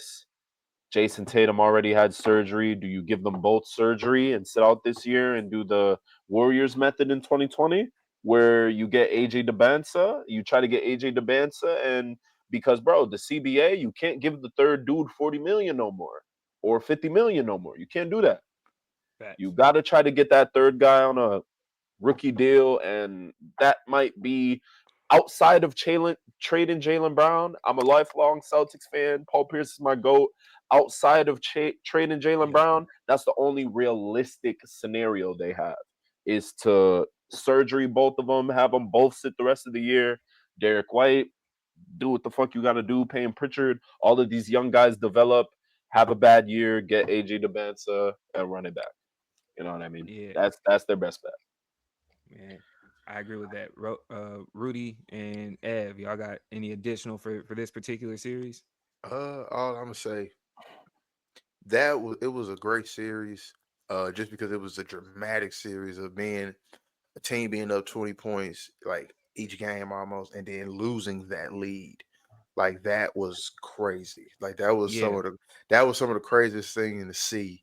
So that was very fantastic. And then once the injury came, I'll say, what was that? Game 5. Shout out to Boston. Fought hard, won. But it was a great series up until the injury. That's it. Go, hey, happy for the Knicks that they won. New York back. You know what I'm saying? It's a good. It feel I ain't. I've never been. I always, I always say it's good when New York winning. I get it. Like seeing it now with them making a deep run, like it feel good. Like, oh damn, like New York people talking that shit. Like it feel good. So it's cool to see. they need this. New York need this, bro. Only thing I would say about it is, I think this is, and I think Nick Wright was talking about it too. Uh, this might be the best chance for Tatum to become like someone you root for, because for the most part, yeah, he's kind of been put in conversations he don't belong in, and so he's getting an unnecessary amount of hate because it's the pushback is severe because they're throwing him into certain conversations just like what are we doing? Like the boy has way more help than damn near 98% of the league. And that's not his fault. And he has risen to occasions when Boston has really needed him. But he's also on the biggest stages. And that's really the problem, the vice that he's had. So, I think, he'll come out in a year and a half. He'll get a hero's welcome. People will want him to win a championship. And I think you'll just see a complete narrative shift on him. I I I elected to not take my minute in the beginning of the podcast, and with this segment, I'm reminded. Let me give Tatum 45 seconds real quick. Chop it up. As someone who loves Duke, who's seen him 2017 draft, I think I think God puts certain things in certain people's way, trials and tribulations. You were up games 1 and 2, right? Even if you tear your Achilles, that Jalen Brown 26, 12, and 8 game, if everything all goes well, should be the closeout game. It shouldn't be the game fighting down 3-1 to go up. Off this Achilles, Tatum, you got to understand every time you step on the floor, Gilbert Arenas kind of talked about it. And LeBron and Steve Nash, we kind of got bored with success. You got to kind of really understand every time you step on the court, it could be your last. Like, Yeah, you got to give it your all. Like, like I said, I'll reiterate, this is a series. We should have been up 3-1. You should have blew your Achilles. And Jalen Brown wins the series 4-1 with a 26, 12, and 8 game. But instead, we're down 3-1. He has the 26, 12, and 8 game, but all everybody cares about is game 6, where he didn't have the gas because of his torn meniscus and etc. When do we Yeah. get to the point where the finals in 2022 against Curry doesn't happen? When do we get to the point where you are the guy that is the most consistent on the roster, like a number one option should be? And I'll just keep it like that. Mm. Yeah. Yeah, man. That's a fact. I'll say this. All right. Great segue into another team whose window might have potentially closed as far as being consistent championship contenders. Going over to the Oklahoma and Denver series that went 7, and that seventh game got nasty, but it went 7, Yeah. and we saw a tough Denver team that genuinely most people don't want to play get ousted. Right, had some injuries. Aaron Gordon, I think, to me, I'll start first. Aaron Gordon being hurt was the difference maker in that series. If Aaron Gordon's healthy, I genuinely had Denver beating OKC and advancing on. Right, Jokic is still Jokic. And in another moment of, hey, I'm not saying you're not that guy, but we do need to have a conversation. This is also coming off the Olympics all the way through now. Jamal is getting away with a greasy bag that he hasn't lived up to since that championship run that Denver has had. Jamal's been a little bit iffy. I know he had his own flu game and that he pushed through, but I I think he unfortunately has seen. Sometimes you see players reach that mountaintop, become successful, and then once they've done it, they just go into cruise control mode after. And but he is the new Fred Van Fleet to me. Oh, that's heavy. After he Wow. won, That's you make heavy. your money and then you show up every now and then, but the money that they're paying you for, they're paying you to be a potential primary at minimum 1B option on that team. Yeah, You are our bucket getter. You keep us yeah, in the game. If Jokic has an off game, we don't have to worry because you're getting us at least 25 and yeah, then putting up some rebounds and assists, potentially a double if not a triple. Those two, after they won their championship, have kind of just cruised into. That's why everyone was so surprised seeing Fred go off in that first round. That's why we were so surprised by it. That's why when we see Jamal and it's like, dang man, all we've been hearing all year has been Jokic. How many Jamal Murray highlights have you heard? And don't get me wrong, massive shadow to be under, but we don't see as much from Jamal as we used to when he was the closer for them. He was the yeah, one that, even with having Jokic on the team, 3 minutes and under, give the ball to Jamal, and he gonna yeah. close the game. He That gonna get mid it range, done. get to the spot. You feel me? Yeah. So like, I think that window is closed for him, bro. I think that window is closed, and I might have a hot take after we wrap up this series because this is the last one. So y'all tell me what y'all got. Hold on, let me get in there real quick, just because. All right, Jamal Murray, take the under. This nigga is ass, bro. This nigga is ass, bro. Take Remember the Rudy? under. Remember Yo, Rudy. Rudy need a Rudy, segment. Take the under, listen. yo. He Take need a segment. Take take the the under. effing under. However, this is an important note for you kids that don't understand greatness. Jamal Murray is the exact example of what happens when you are not dedicated to the game, i.e., Kobe Bryant is the antithesis of him. You're playing with a dominant player, the most dominant player in the league, have you? You win a championship and you don't rest on your laurels, and you end up creating a dynasty. You end up becoming one of the greatest players to ever lace them up.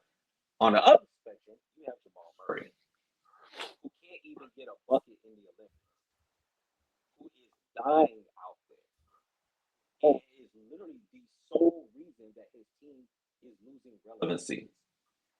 Because between him and Joker, they had arguably the best 1-2 punch in the league. What were you going to do with them? But then we found out that only happens when they're facing someone in purple and gold. Because if Jamal's not fighting the Lakers and playing against the Lakers, he's manure, basura, trash, garbage, and that we thought, oh, they're going to win back to back. Oh, this is the new dynasty after the Warriors. No, they're a one and done team that basically ran through a weak Western Conference that year. Faced a Miami team that really shouldn't have been there. That's what they're going to get remembered as because of Jamal. It has nothing to do with Joker.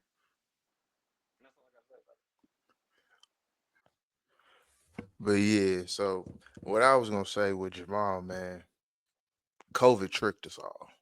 And this goes for Donovan Mitchell too. Them two specifically, COVID tricked us. That bubble tricked us. The bubble It tricked boys. us. It tricked us. Them two was they were the bubble boys for sure. They were the ones. Like we were think about it, them and TJ Warren, we thought they were Yeah, all gonna be the next ones. 50 Where is burgers. talk about a 50 name drop? burgers. Where is he? What? Yeah, Who? bro. After he beefed with Jimmy, I TJ, have not seen him Knicks since. G League. Knicks G League. yeah, That's bro. And so nasty. it's that's what I'm saying. COVID tricked us, and then he got his ring. He had it. He showed up then, but yeah, bro, they tricked us. But besides that, it was a great series going 7 games.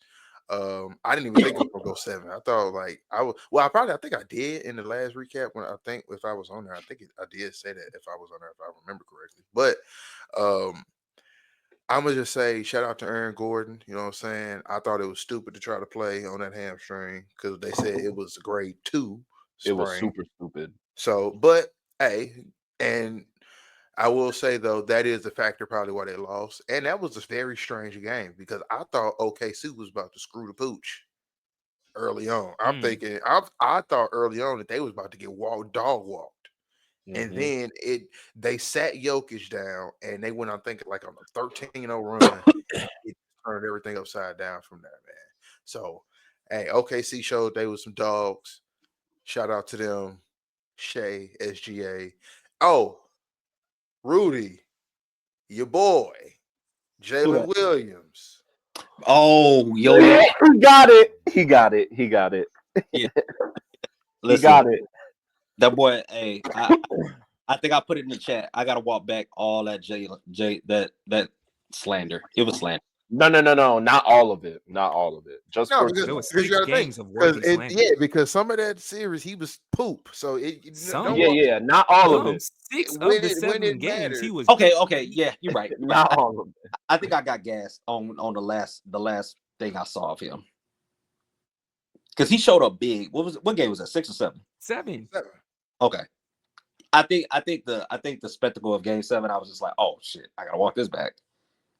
because he showed up decently in game 6, and it was more so towards the end. But for 5 and 3/4 games, he was nowhere to be found, bro. Yeah. Now, Yeah. now I will say, just because that we wrapped that one up.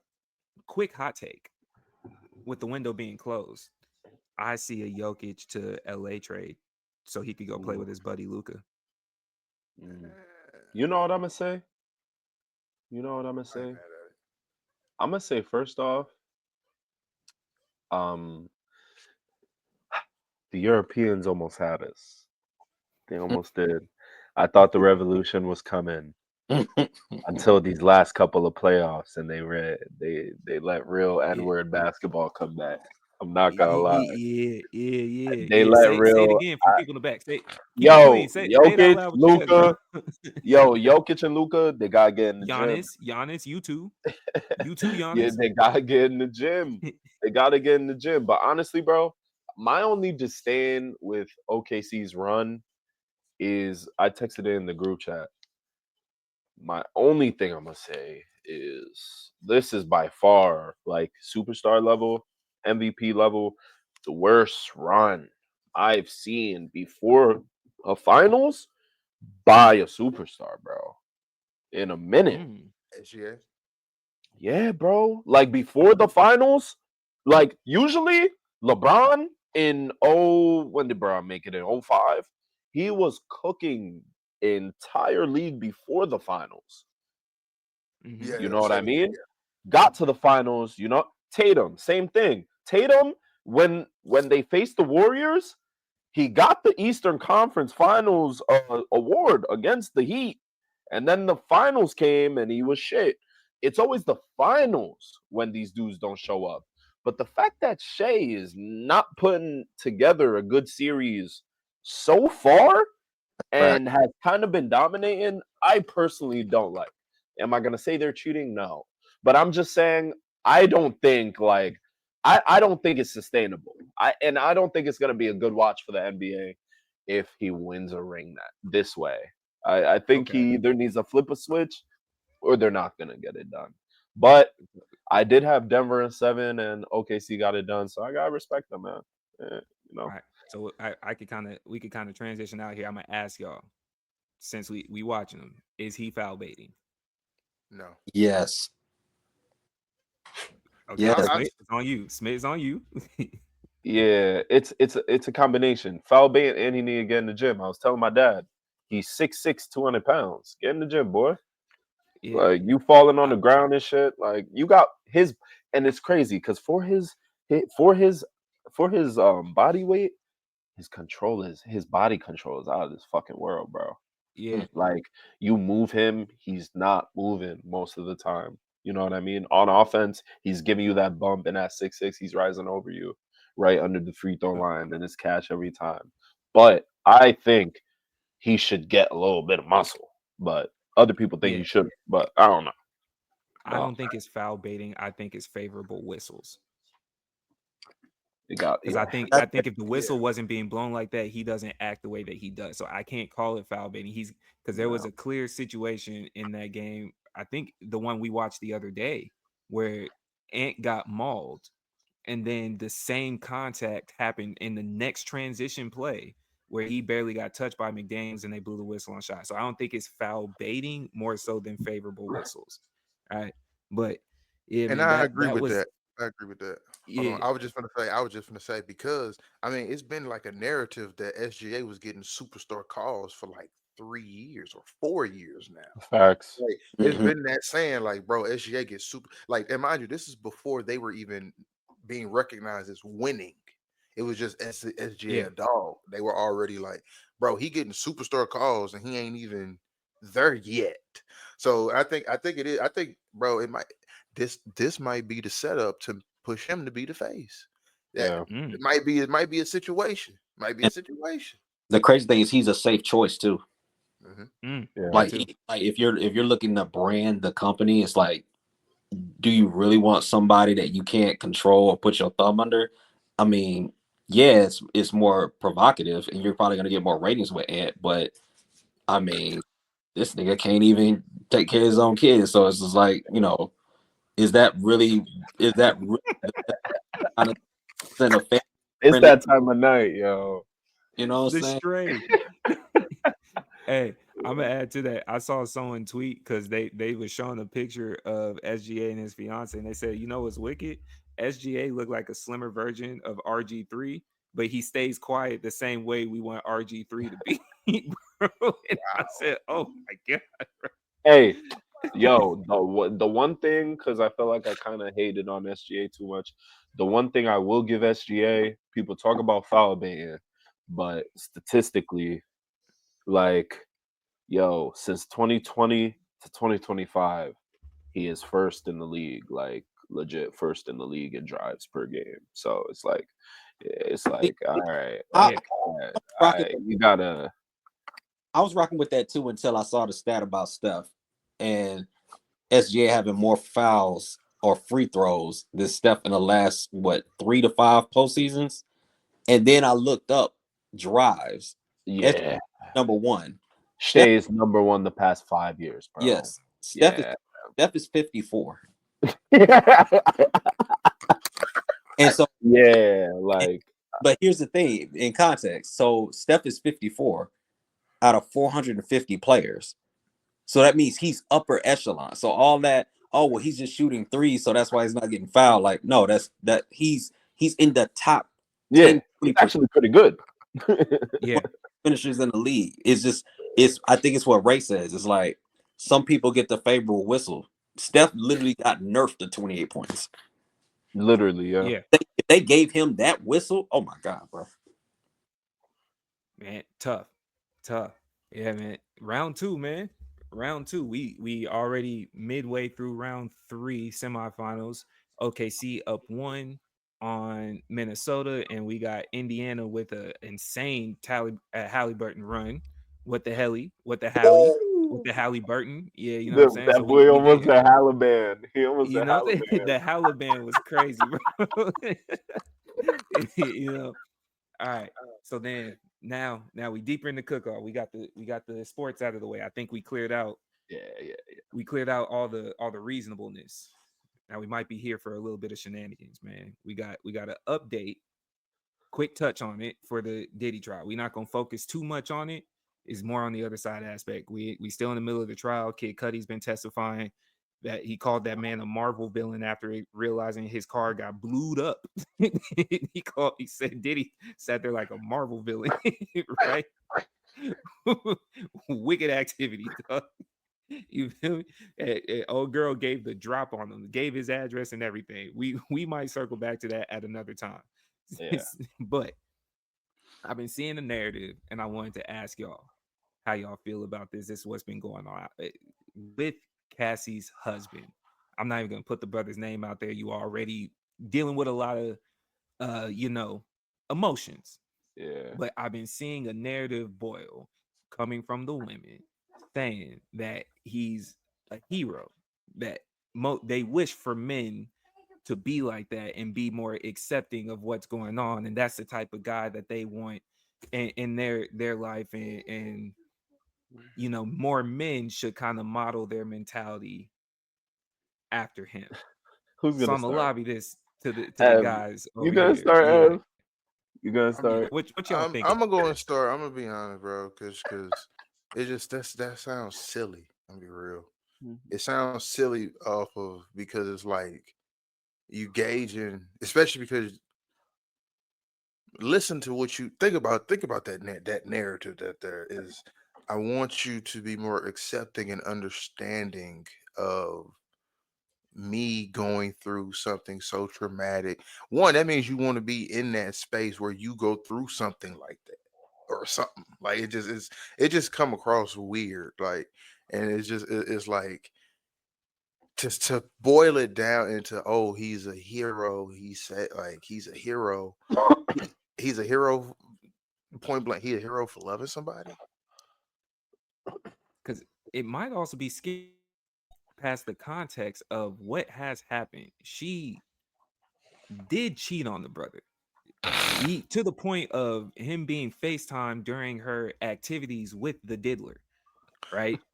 There is certain things where yes, she is a victim in certain aspects, and there's also parts where there was active participation. So with their relationship, him being on the stands and asking, what was going on in all of that, that adds context to it when you're adding this hero portion. So are they saying, do y'all feel like they're saying they want the hero of you accept their shenanigans in a relationship? I see. I don't know because I ain't heard that. I'm be real. I ain't heard the narrative, so I don't know what Okay. the fuck they Smith, mean. Smith, what you think? So first, I'm gonna have you reiterate the question, but I'm gonna give you my overall view on the case. We It's, keeping it clean? Ah, We fuck. keeping it clean, bro. Let me put this knee down. Fuck. All right. You were with Kid Cudi, right? Right? You were with Diddy. You left Diddy. You went to Kid Cudi. You found your way going back to Diddy. All right. Shit happens. Stockholm syndrome. You left Diddy. You went to the white man who is your husband today. And then you went back to Diddy. Fool me once. They say shame on fool me once, shame on Shame on you. yeah. Fool me twice. Yeah. So I'm not saying she accepted it, nothing like that. You know what I mean? I would never be disingenuous. You know what I mean? I feel like there's some shit she went through where she was definitely not down for. I feel like there was a realm of shit where she was just like, yeah, it is a little too dark for me. But if you give people an inch, they'll take a mile, they'll take a feet. So I just want not even her, but other females in her predicament to really understand, like, you know what I mean? You got to set your ground and really hold that ground. I heard she was talking about how she wanted to be a wife, but to Diddy, but Diddy's never married anyone, but how you Nah, he met married Kim. him and He huh? married Kim. He married Did Kim he? Porter, didn't he? And I I thought they were heard he married. didn't. I heard he Oh, didn't. I okay. don't know. I I don't know. okay. I don't know. I could be wrong. But what I'm saying is, like, if you want certain actions done and aligned to you, you have to act a certain way. You know what I mean? Her thinking that she was gonna take Kim Porter's spot, obviously half conspiracy here, but her thinking she gonna take that spot and you know what I mean, be her and things of that nature. And then she got too deep in. This is what I'm thinking. And then, you know what I mean, it got to a point where, you know what I mean, obviously Kim helped her and she was able to find the reverse Uno, but I just feel like Reverse Uno is crazy. yeah, I just feel like honestly, I'm not gonna lie, with what happened, I feel like he might be free in a little while. I'm not gonna hold you. I think he might be free in a little while. So Rudy, uh, Hero? Like, hero, but like whoa. That's why I academia, like my that. hero, Ain't That main that word. I don't Kate, get it. super, Kate, ain't uh, ain't this the bull that's wasn't he like the gym fitness nigga? Wasn't he the like how do we know he wasn't at the party with him? Like what are well, we there's doing? been a couple things that have been outlined in the testimony where he was not physically at the FOs. He wasn't a participant physically at the freak offs. He Yeah, was if I'm not FaceTiming. mistaken, He he was completely like aware away from that because he was strictly fitness guy. He was strictly fitness guy. Like that was it was a separation. It was a separation. He helped Diddy work out, gave him meal plans, took his ass home. Mm. And then piped this girl. He just magically piped this girl and had no knowledge. He probably was training her too. You know, not he had knowledge of some of it based on I'm just going off of testimony. Based off the testimony, he was aware of some of this. They FaceTimed him in the act. And everybody's okay with this. I'm asking I you don't the care. I perspective, mean, bro. yeah, I don't care. I ain't. What are we I'm doing? asking you the perspective. What? How? No, I'm so We tired. guys, we chopping it. Listen, I love yo, Rudy seeing the plot though. Rudy seeing the plot though. He's seeing the plot. listen, man. I love our women. I loathe their lack of accountability, dog. This whole love me through my whole phase and just accept me as my broken self. It's like okay, cool. I can work with you in your broken state, right? But this ain't no pass. Like, we not gonna prop up a nigga that was aware of the shenanigans and just literally was like, okay, cool. Like, you can FaceTime me during the diddler shit. Like, that's not like either he okay, hold on. Let me ask just for context. Did he hang up the phone when they That's like what was the reaction? Because like I don't wanna cast disparaging remarks at this gentleman if he had the common sense to be like, oh, that's the wrong channel. Wait. Hold on. You talking about Diddy and Cassie was in their old ways and yes, they FaceTime yes, Captain yes, America? yes, yes. Did he call Damn. authorities? Did he like disconnect the call? Did he say That excuse me, I don't know. wrong number? That that I don't know. Wait, did they FaceTime him before or after he was sleeping with the chick? Damn. Which Like, is this some like they, evil, sinister revenge plot? Like, oh, I found out you was piping my chick, so I'm gonna FaceTime you while I'm doing it. no, some of it they Nah. made it was made aware that he was aware he was being cheated on Yo, in bro, certain like situations. a Wow. lot of possessive people, like people think possessive people would prefer an untouchable person, but real possessive people like a person that's touchable. but untouchable when they want them to be untouchable, and touchable when they want them. The fact they were in a relationship and he's over here FaceTiming, bro, like with his current girl, with the That's old freak offs. super villain. And how was she even there in the first place? What you She would mean? She willingly go went visit him. there. No, I'm saying, but okay, wait. Was she still going there after? Because I'm not tapped in like that. Was she still going to the dinner parties after she was with this? Yo, she was with Kid Cudi. Right, She went back to Diddy. She chose to go back to Diddy. right. Right? Albeit Kid Cudi's kind of soft. Yeah, the car blew up. Kid Cudi ain't on his own. All right, Yeah, you he was got it. out. I was out. The white boy, the Yeah, guy she's with now, got with her, took her out the streets, and now because of this trial, we found out she went back to Diddy on him too. and he's a superhero. He See, you is. added the super part because He here's where is. because That is here's a the thing. superhero. Can you do that? Rudy, can you do that? No, He's no. a superhero then. Because here's the part of it because we all have acceptance of we all have different levels of acceptance as Yo, men. That's why I broached the question with it coming up on my timeline. There's histories because as men, if we keeping it clean, we got histories. We know that women no, have histories. it ain't that deep. Publicized like this, I can keep it clean and put it out there. I don't know after reading some of these transcripts if I could do it. I there's things that you might have done in your past. I will never see someone and support someone asking for body count. That's not the type of guy I am. I will never see someone trying to make it seem like we weren't outside getting active as men, and sometimes women go outside and get active too. We are in an era of people profiting off of utilizing the internet and their sexualities. I can grasp all that. Then there's an understanding of, you know what? I did not have the facility of freak within my repertoire to reach what I am reading in some of these documents. I don't know if I could do it. That's where I'm at. As Yeah. what we read in some of that, where you go over there and you're rubbing it on somebody, another That's man's wild. nipples and stuff. Nah, bro. Hey, man, I could love you as a friend. I could love you as a friend. I get that, but it's also like you already married to her.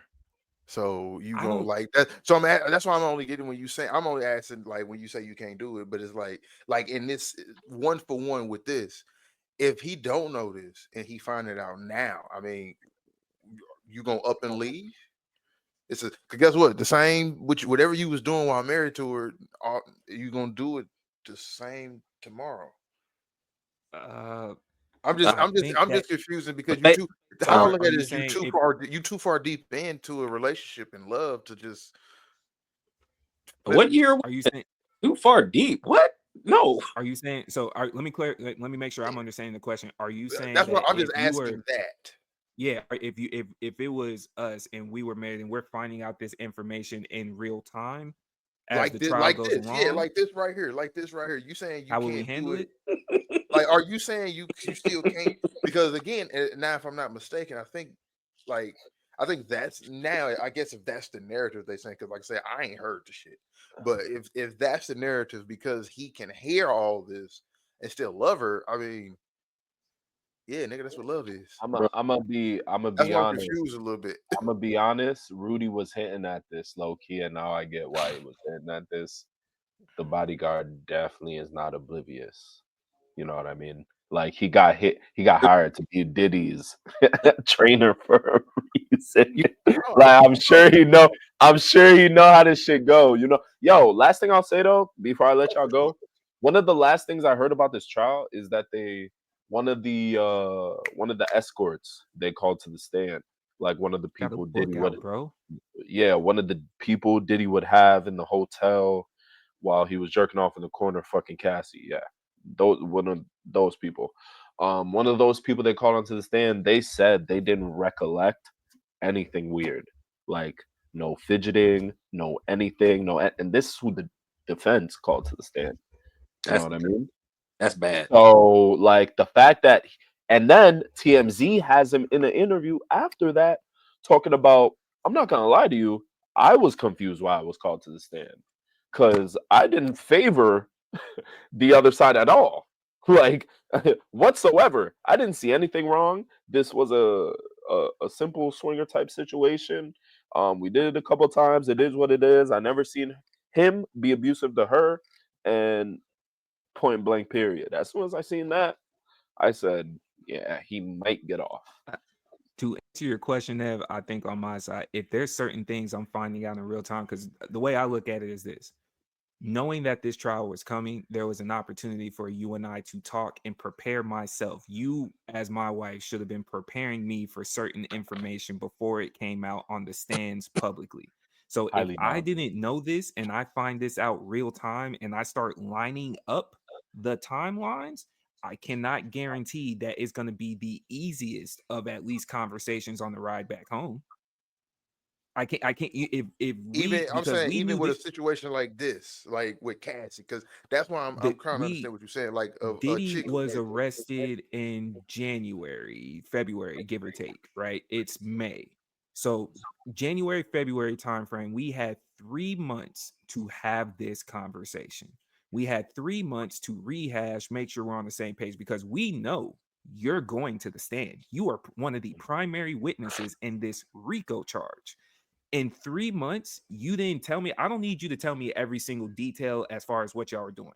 Maybe I can't handle that, because I think for some guys, it's like, yeah, we know you did things, but we may not try to know every ironed out detail. We can grasp that you did things, you had a body count beforehand, whatever.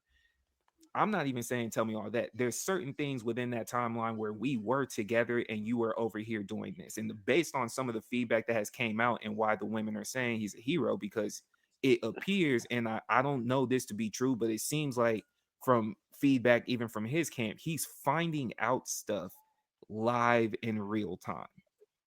That's So I if you couldn't give me the game Now that I beforehand, can't see, that I can't guarantee though. That I can't guarantee. We don't know yeah, that. I'm not liking that. We don't know that. I'm not saying you're That's why wrong. I'm I not don't wrong like with that. I don't like that narrative. I think that narrative is simply just to keep Diddy behind bars. I don't think that's truthful. I don't think that's could factual. be. So to answer what I'm saying is, on your side, Ev, if you didn't prep me appropriately, it's gonna be a difficult. We gonna have to talk. Is what I'm saying. now. We gonna And at see, least have to and talk. this is my thing, right? Because you just said, don't tell me every single detail, but let me know. He's not telling him every single detail on that stand. The court is making her. So what if she did do what you saying? And it's the fact that she has to explain this in detail because she's under a fucking oath. No. That's You a explaining big it in difference than detail what is you're saying. different. No. What I'm saying is, wait, because there's timelines coming out of where they're asking her, were you with him, your husband? Yes. And then you still went to go hang out with Diddy? Yes. Right? Those timelines. If you didn't prep me for that ahead of time, now all the We don't details of know what, if he wasn't prepped for that's what that. I'm We saying. do not know. I'm answering. No, I'm answering your question. We don't Oh, know that. That's right. I'm saying if you didn't prep me ahead of time, it would be hard for me to hear it live, of course. hypothetically, and then me still put on the hero cape based on the narrative. Even if we knew certain things, I'm gonna keep it clean. I still might have certain questions. Like reading some of these details and we riding back, and it's like, yo, remember when I asked to, and you uh so That's great.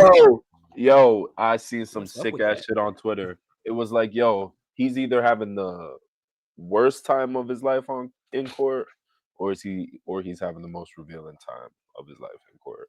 There might be a whole bunch of new requests after this shit is over with, Man, bro. Didn't she just walk with 30 mil? Yeah, All right, then. So what are we talking 20, about? 30. Fine, fine. Yeah. she's still a witness Well, though. She's what No, I'm I still would a saying say to all that is, we're not yeah, she propping is a up. witness because it's a RICO. Like she didn't have a choice. This wasn't like a voluntary, No, yeah. additional civil suit. I'm just saying from the hero standpoint, the aspect of that is just like, all right, cool. Well, she got 30 million. Dog. Like he'll get over it. They'll become business partners. He'll be fine. Yeah. Hopefully. Yeah. So, moral of the story, at least on my side, I guess, because I lobbied the question, have open channels of communication with your significant other so you can be prepped for situations like this. Because we've also seen it on the smaller scale.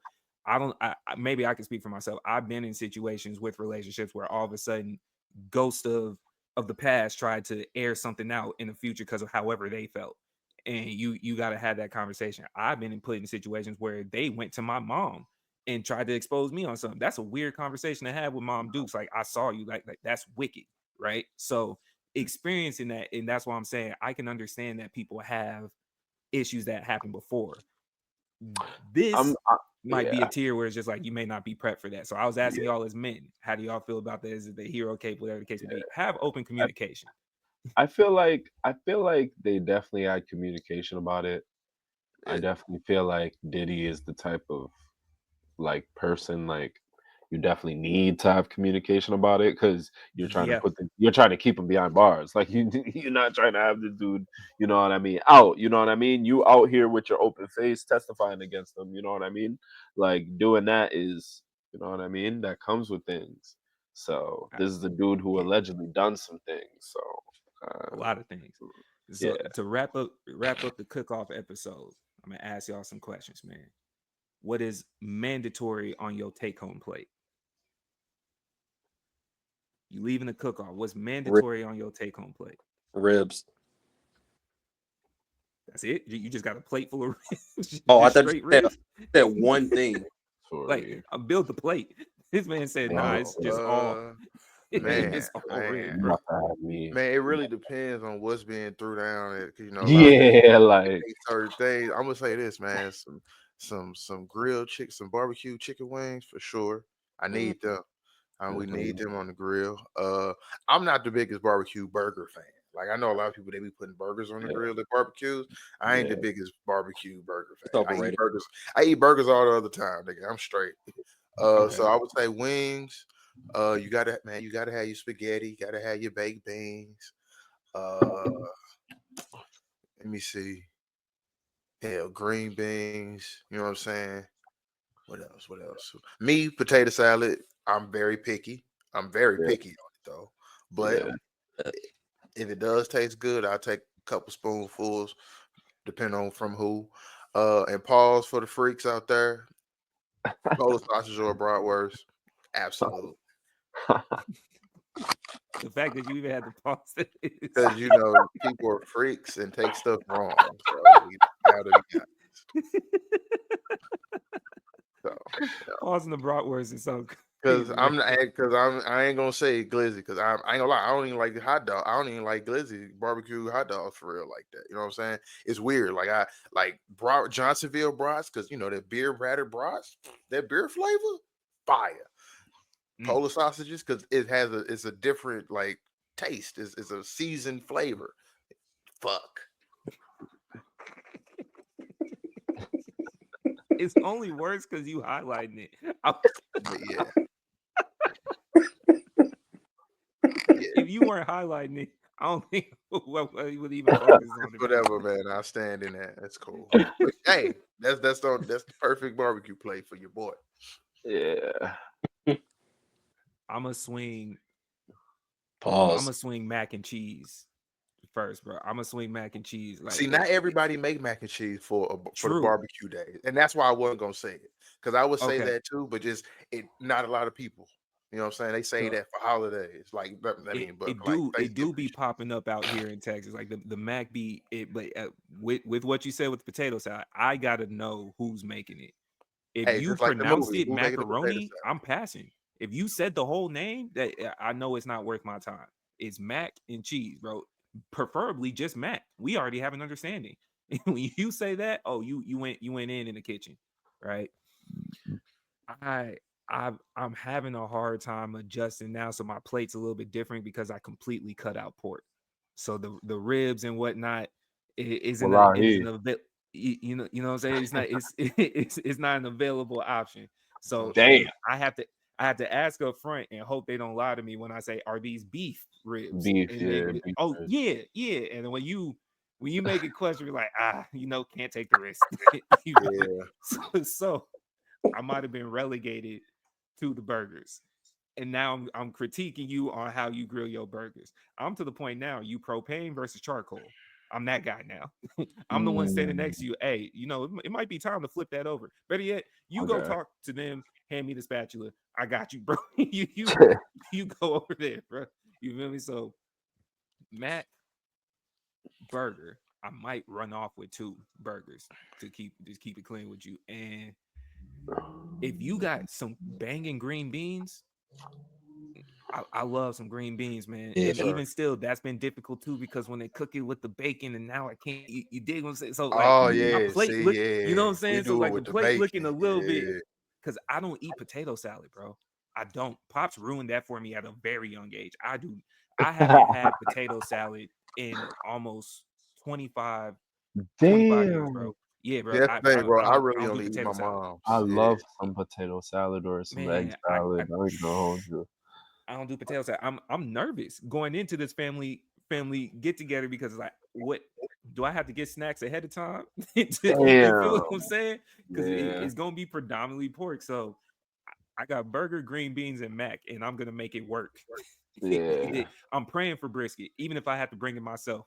And Mm, I'm praying for oh, man, brisket, bro. brisket, You feel burnt me? ends. I forgot about them. Yeah. Yeah, man. Yeah. Rudy Smith, what y'all got? Yeah, man.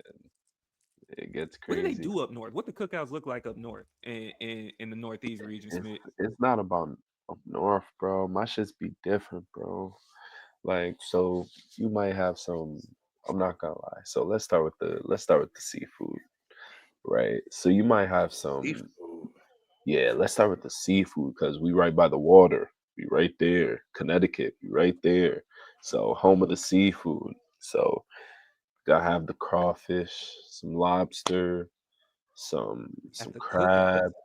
They Wow. doing lobster and Bro, crab at the cookouts, bro. Hey, yo, I I might ain't have to gonna visit hold you. Smith. It Easy. might be Yes. reserved, but it's on the grill. It's touching the grill. You got what else you got? You got jerk chicken for sure. I need that jerk chicken. That's the one right there. I need that jerk chicken. The corn. I need that corn on the grill. I need hot sausage. I need me a hot sausage link off the grill too, bro. Not gonna lie to you. And Okay. then honestly, we'll just a burger or two.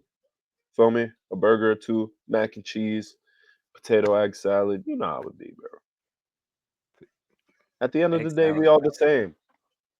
Yeah. man. That boy making the corn carry because he had like one side. He just threw in the rest at the end. It was all it Nah, was man. surf and I ain't turf gonna for a little lie. bit of Pause, corn, bro. man. Pause. Slide the meat, boy. Slide the meat. Okay. Yeah. Yeah. I don't know. Mine Yeah, is simple. I got the trifecta, like the barbecue wings, the ribs, and the burger. Give me the beans and give me the green beans, the brown beans, and then mac and cheese, and I'm done. I'm cooked. Oh, and a Okay. roll. I need and throw me a roll. yeah, I like yeah. that. Rolls Love that. are very important in the ingredients, man. Very, very They See, do I important. only not get like the rolls for love. Thanksgiving and Christmas. See, that's what I'm saying. I need the rolls with the Thanksgiving, Christmas holiday food.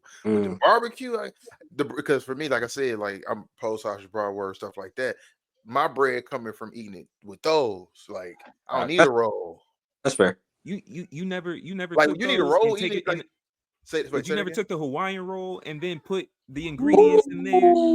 I You do know what I'm that. saying? See, You didn't do hold on, that to cook it. check it out. I do that with the It, holiday food. I it don't hit, do bro. that with the barbecue. What? So you I you haven't remixed it where you take the King's Hawaiian roll, split it, put a little bit of brisket in there, might Yeah. put like a little bit of barbecue sauce. You could That's top it off definitely with that. with I some That's haven't. definitely that man. Texas shit.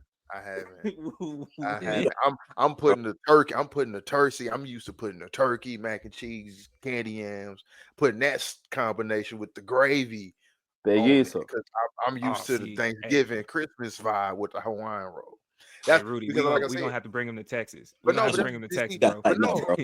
but check it out though. But see, but like that's a lot of bread though. Like so, think about it because y'all both said y'all eating burgers. Y'all Yeah. eating a roll with the burger, with the burger too. No, Nah, you we Like can why? might make do the Hawaiian bun. We might roll. do the Hawaiian roll bun. Yeah.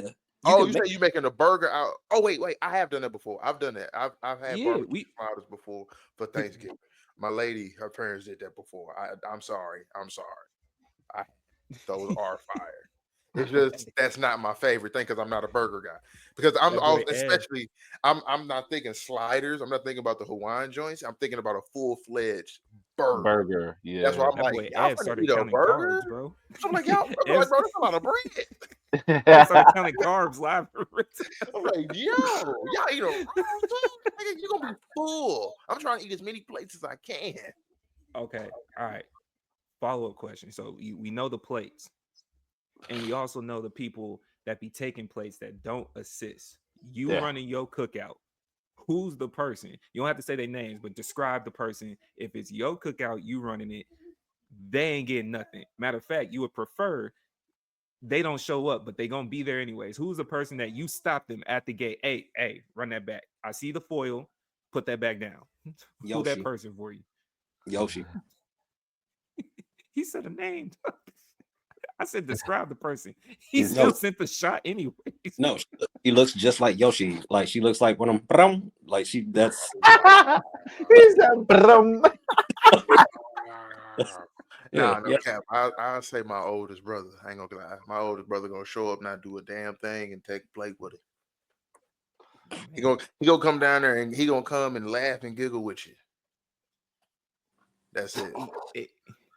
And the Laugh, thing giggle, about it is drink, and eat. the ones that usually take the plates that they didn't do nothing. Here's a all right. I don't know They take the how most to food. word this. That there you go. So you know how people can like kind of palm a basketball. I translate that into food grabbing. You know them ones that with one hand can grab full soda cans, like just handle 3 full with one hand and run off. That Them boy the turned ones. into Kawhi.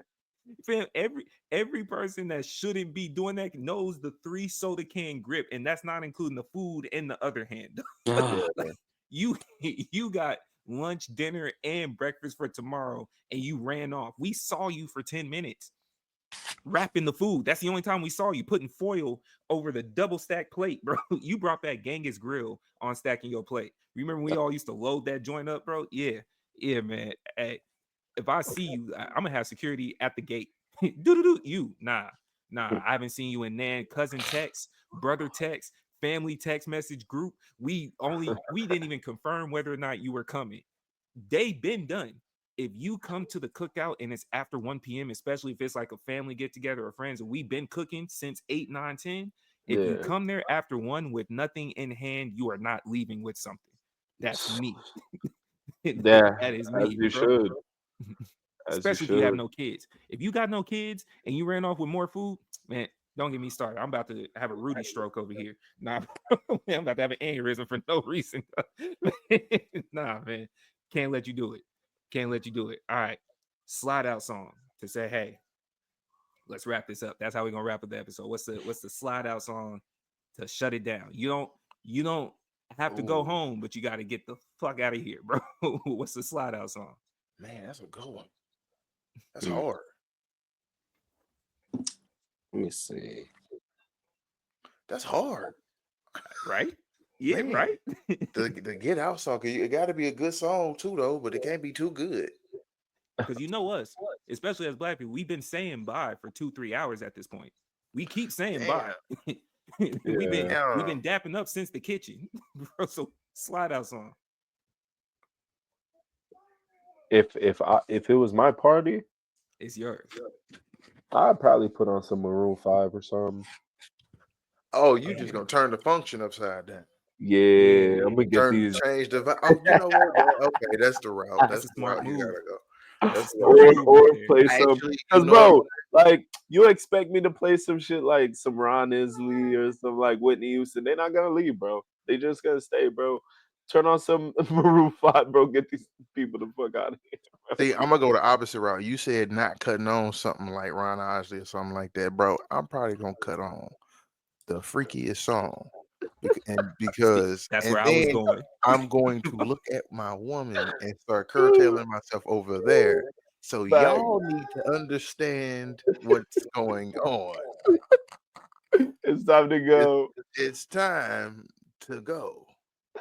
All right. When ASAP.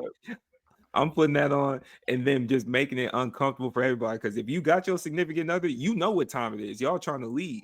If you Facts. don't, stop being around us because now you feel uncomfortable. So we shutting this whole thing down. Out of nowhere, you're gonna hear a Barry White track coming out of the playlist from me. Out of nowhere. Very white. It's gonna be a Barry White track.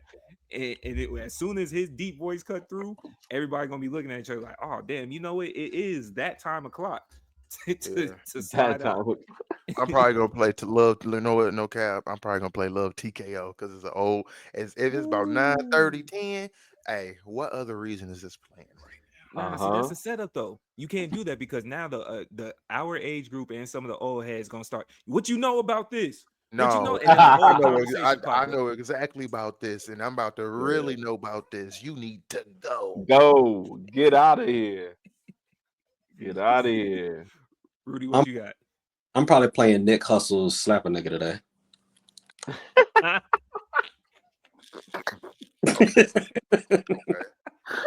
Make the vibes real. Get out of here, nigga. Get out of here. Out of here, bro. Just making it aggressive out of nowhere, man. That's crazy. Bro. All right, man. That's a good selection. That's a good selection. Yeah. So we gonna go ahead and wrap this up, man. We appreciate y'all listening with us, my mans. What y'all got up for this week? What y'all got for people to tap in? What you coming soon? What's it looking like, man? What's in the future endeavors until the next time we link back up?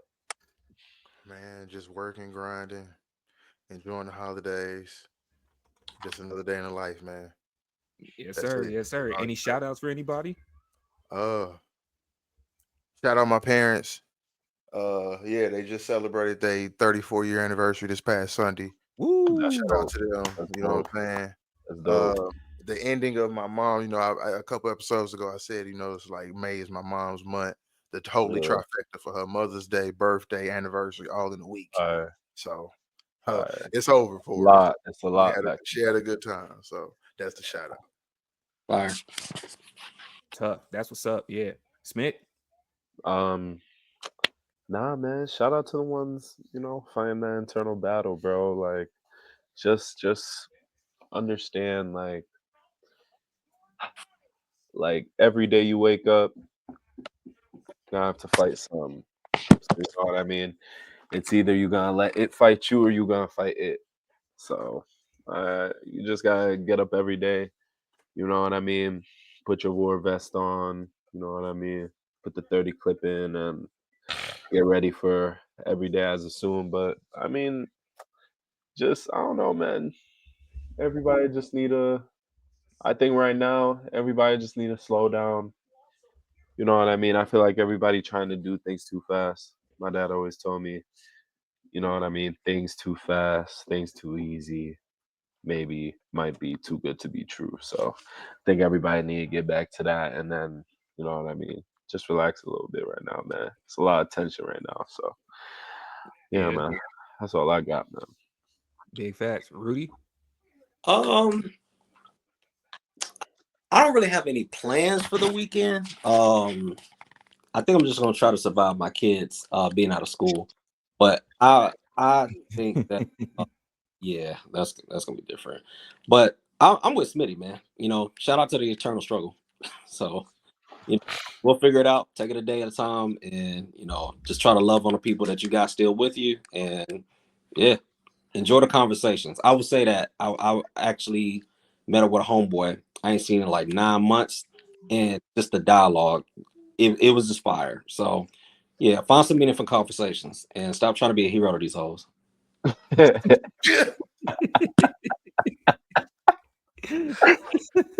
Great What's way. old boy name? Brandon? That's his name, Brandon? Oh, Cassie husband. What's his name? Brandon? Alex Fine. Alex. Okay. Alexander. Okay. Hey, I'm gonna say, man. First and foremost, man, drink water. Right, a lot of y'all, man, work on your health. Drink some water and breathe, and then bring some peace into your momentum. You know, what we got going here, and I hope if y'all have listened all the way to this point, is understanding, bro. We tap in, we have different perspectives, but go touch bases with people. And when you drink water and breathe, you make that conversation that Rudy talking about a lot more easier to have, man. So it might be once every 9 months, it might be once every couple years. What we're trying to do is make this more consistent, and you get it down from 9 months to 6 to 3 to every couple of weeks to maybe at least once a week. You build your little community that overlap with other communities, man. I also want to give a shout out to my boy Trey for Raw Greatness. He out in the DFW area. He focuses on training young girls basketball, putting you through the skills test and everything like that. That man been grinding. He's been an inspiration as well. So I also want to add, going into this Memorial Day type weekend, getting a 3-day weekend, even if you don't have somewhere to go, hopefully somebody reaches out to you. And if not, don't be ashamed to reach out and touch bases with someone. It's 3 days. Maybe it wasn't a cookout, but you still got a way to break bread and touch bases with your people, so you can just have a chop up conversation on Saturday night, Sunday night, because a lot of people aren't going to work on Monday. Go get breakfast Monday so you can relax a little bit later and ease into the work week on some chill type of time, man. Build a family, build a community, man. And yeah, bro, the shield, cape, and everything not meant for everybody. Protect your peace first, and then come back. I double down on what Rudy said, man. and if you out there for it, and you willing to pick that up, just remember, word to pimp, top notch hoes get the most, not the less, bro. So only hoes trash like the fucking $40 in the club. You get what I'm saying? And this has been episode 14 of the Keep It Clean. Find Smith at SmittyTG. Find Ev at Ev Rogers on everything. Find our Unc over here at Speak Between the Lines. Mr. Red speaks himself. And find me at Sleep Bueno on Instagram. And find us on all your DSPs. That's Apple, Spotify. And if you like to watch and critique us, because I'm trying to run a setup competition for the visuals to get the boys to up their game, see us on YouTube and tap in with the pod. And that's at Keep It Clean. And if you got suggestions, like, comment, and subscribe, but more specifically, give us questions. Let us know what you're looking for from us and what you would like to see us tap in with when we build this community. Much love to y'all, and see y'all next week. Boom. And recording. There we go. Banger.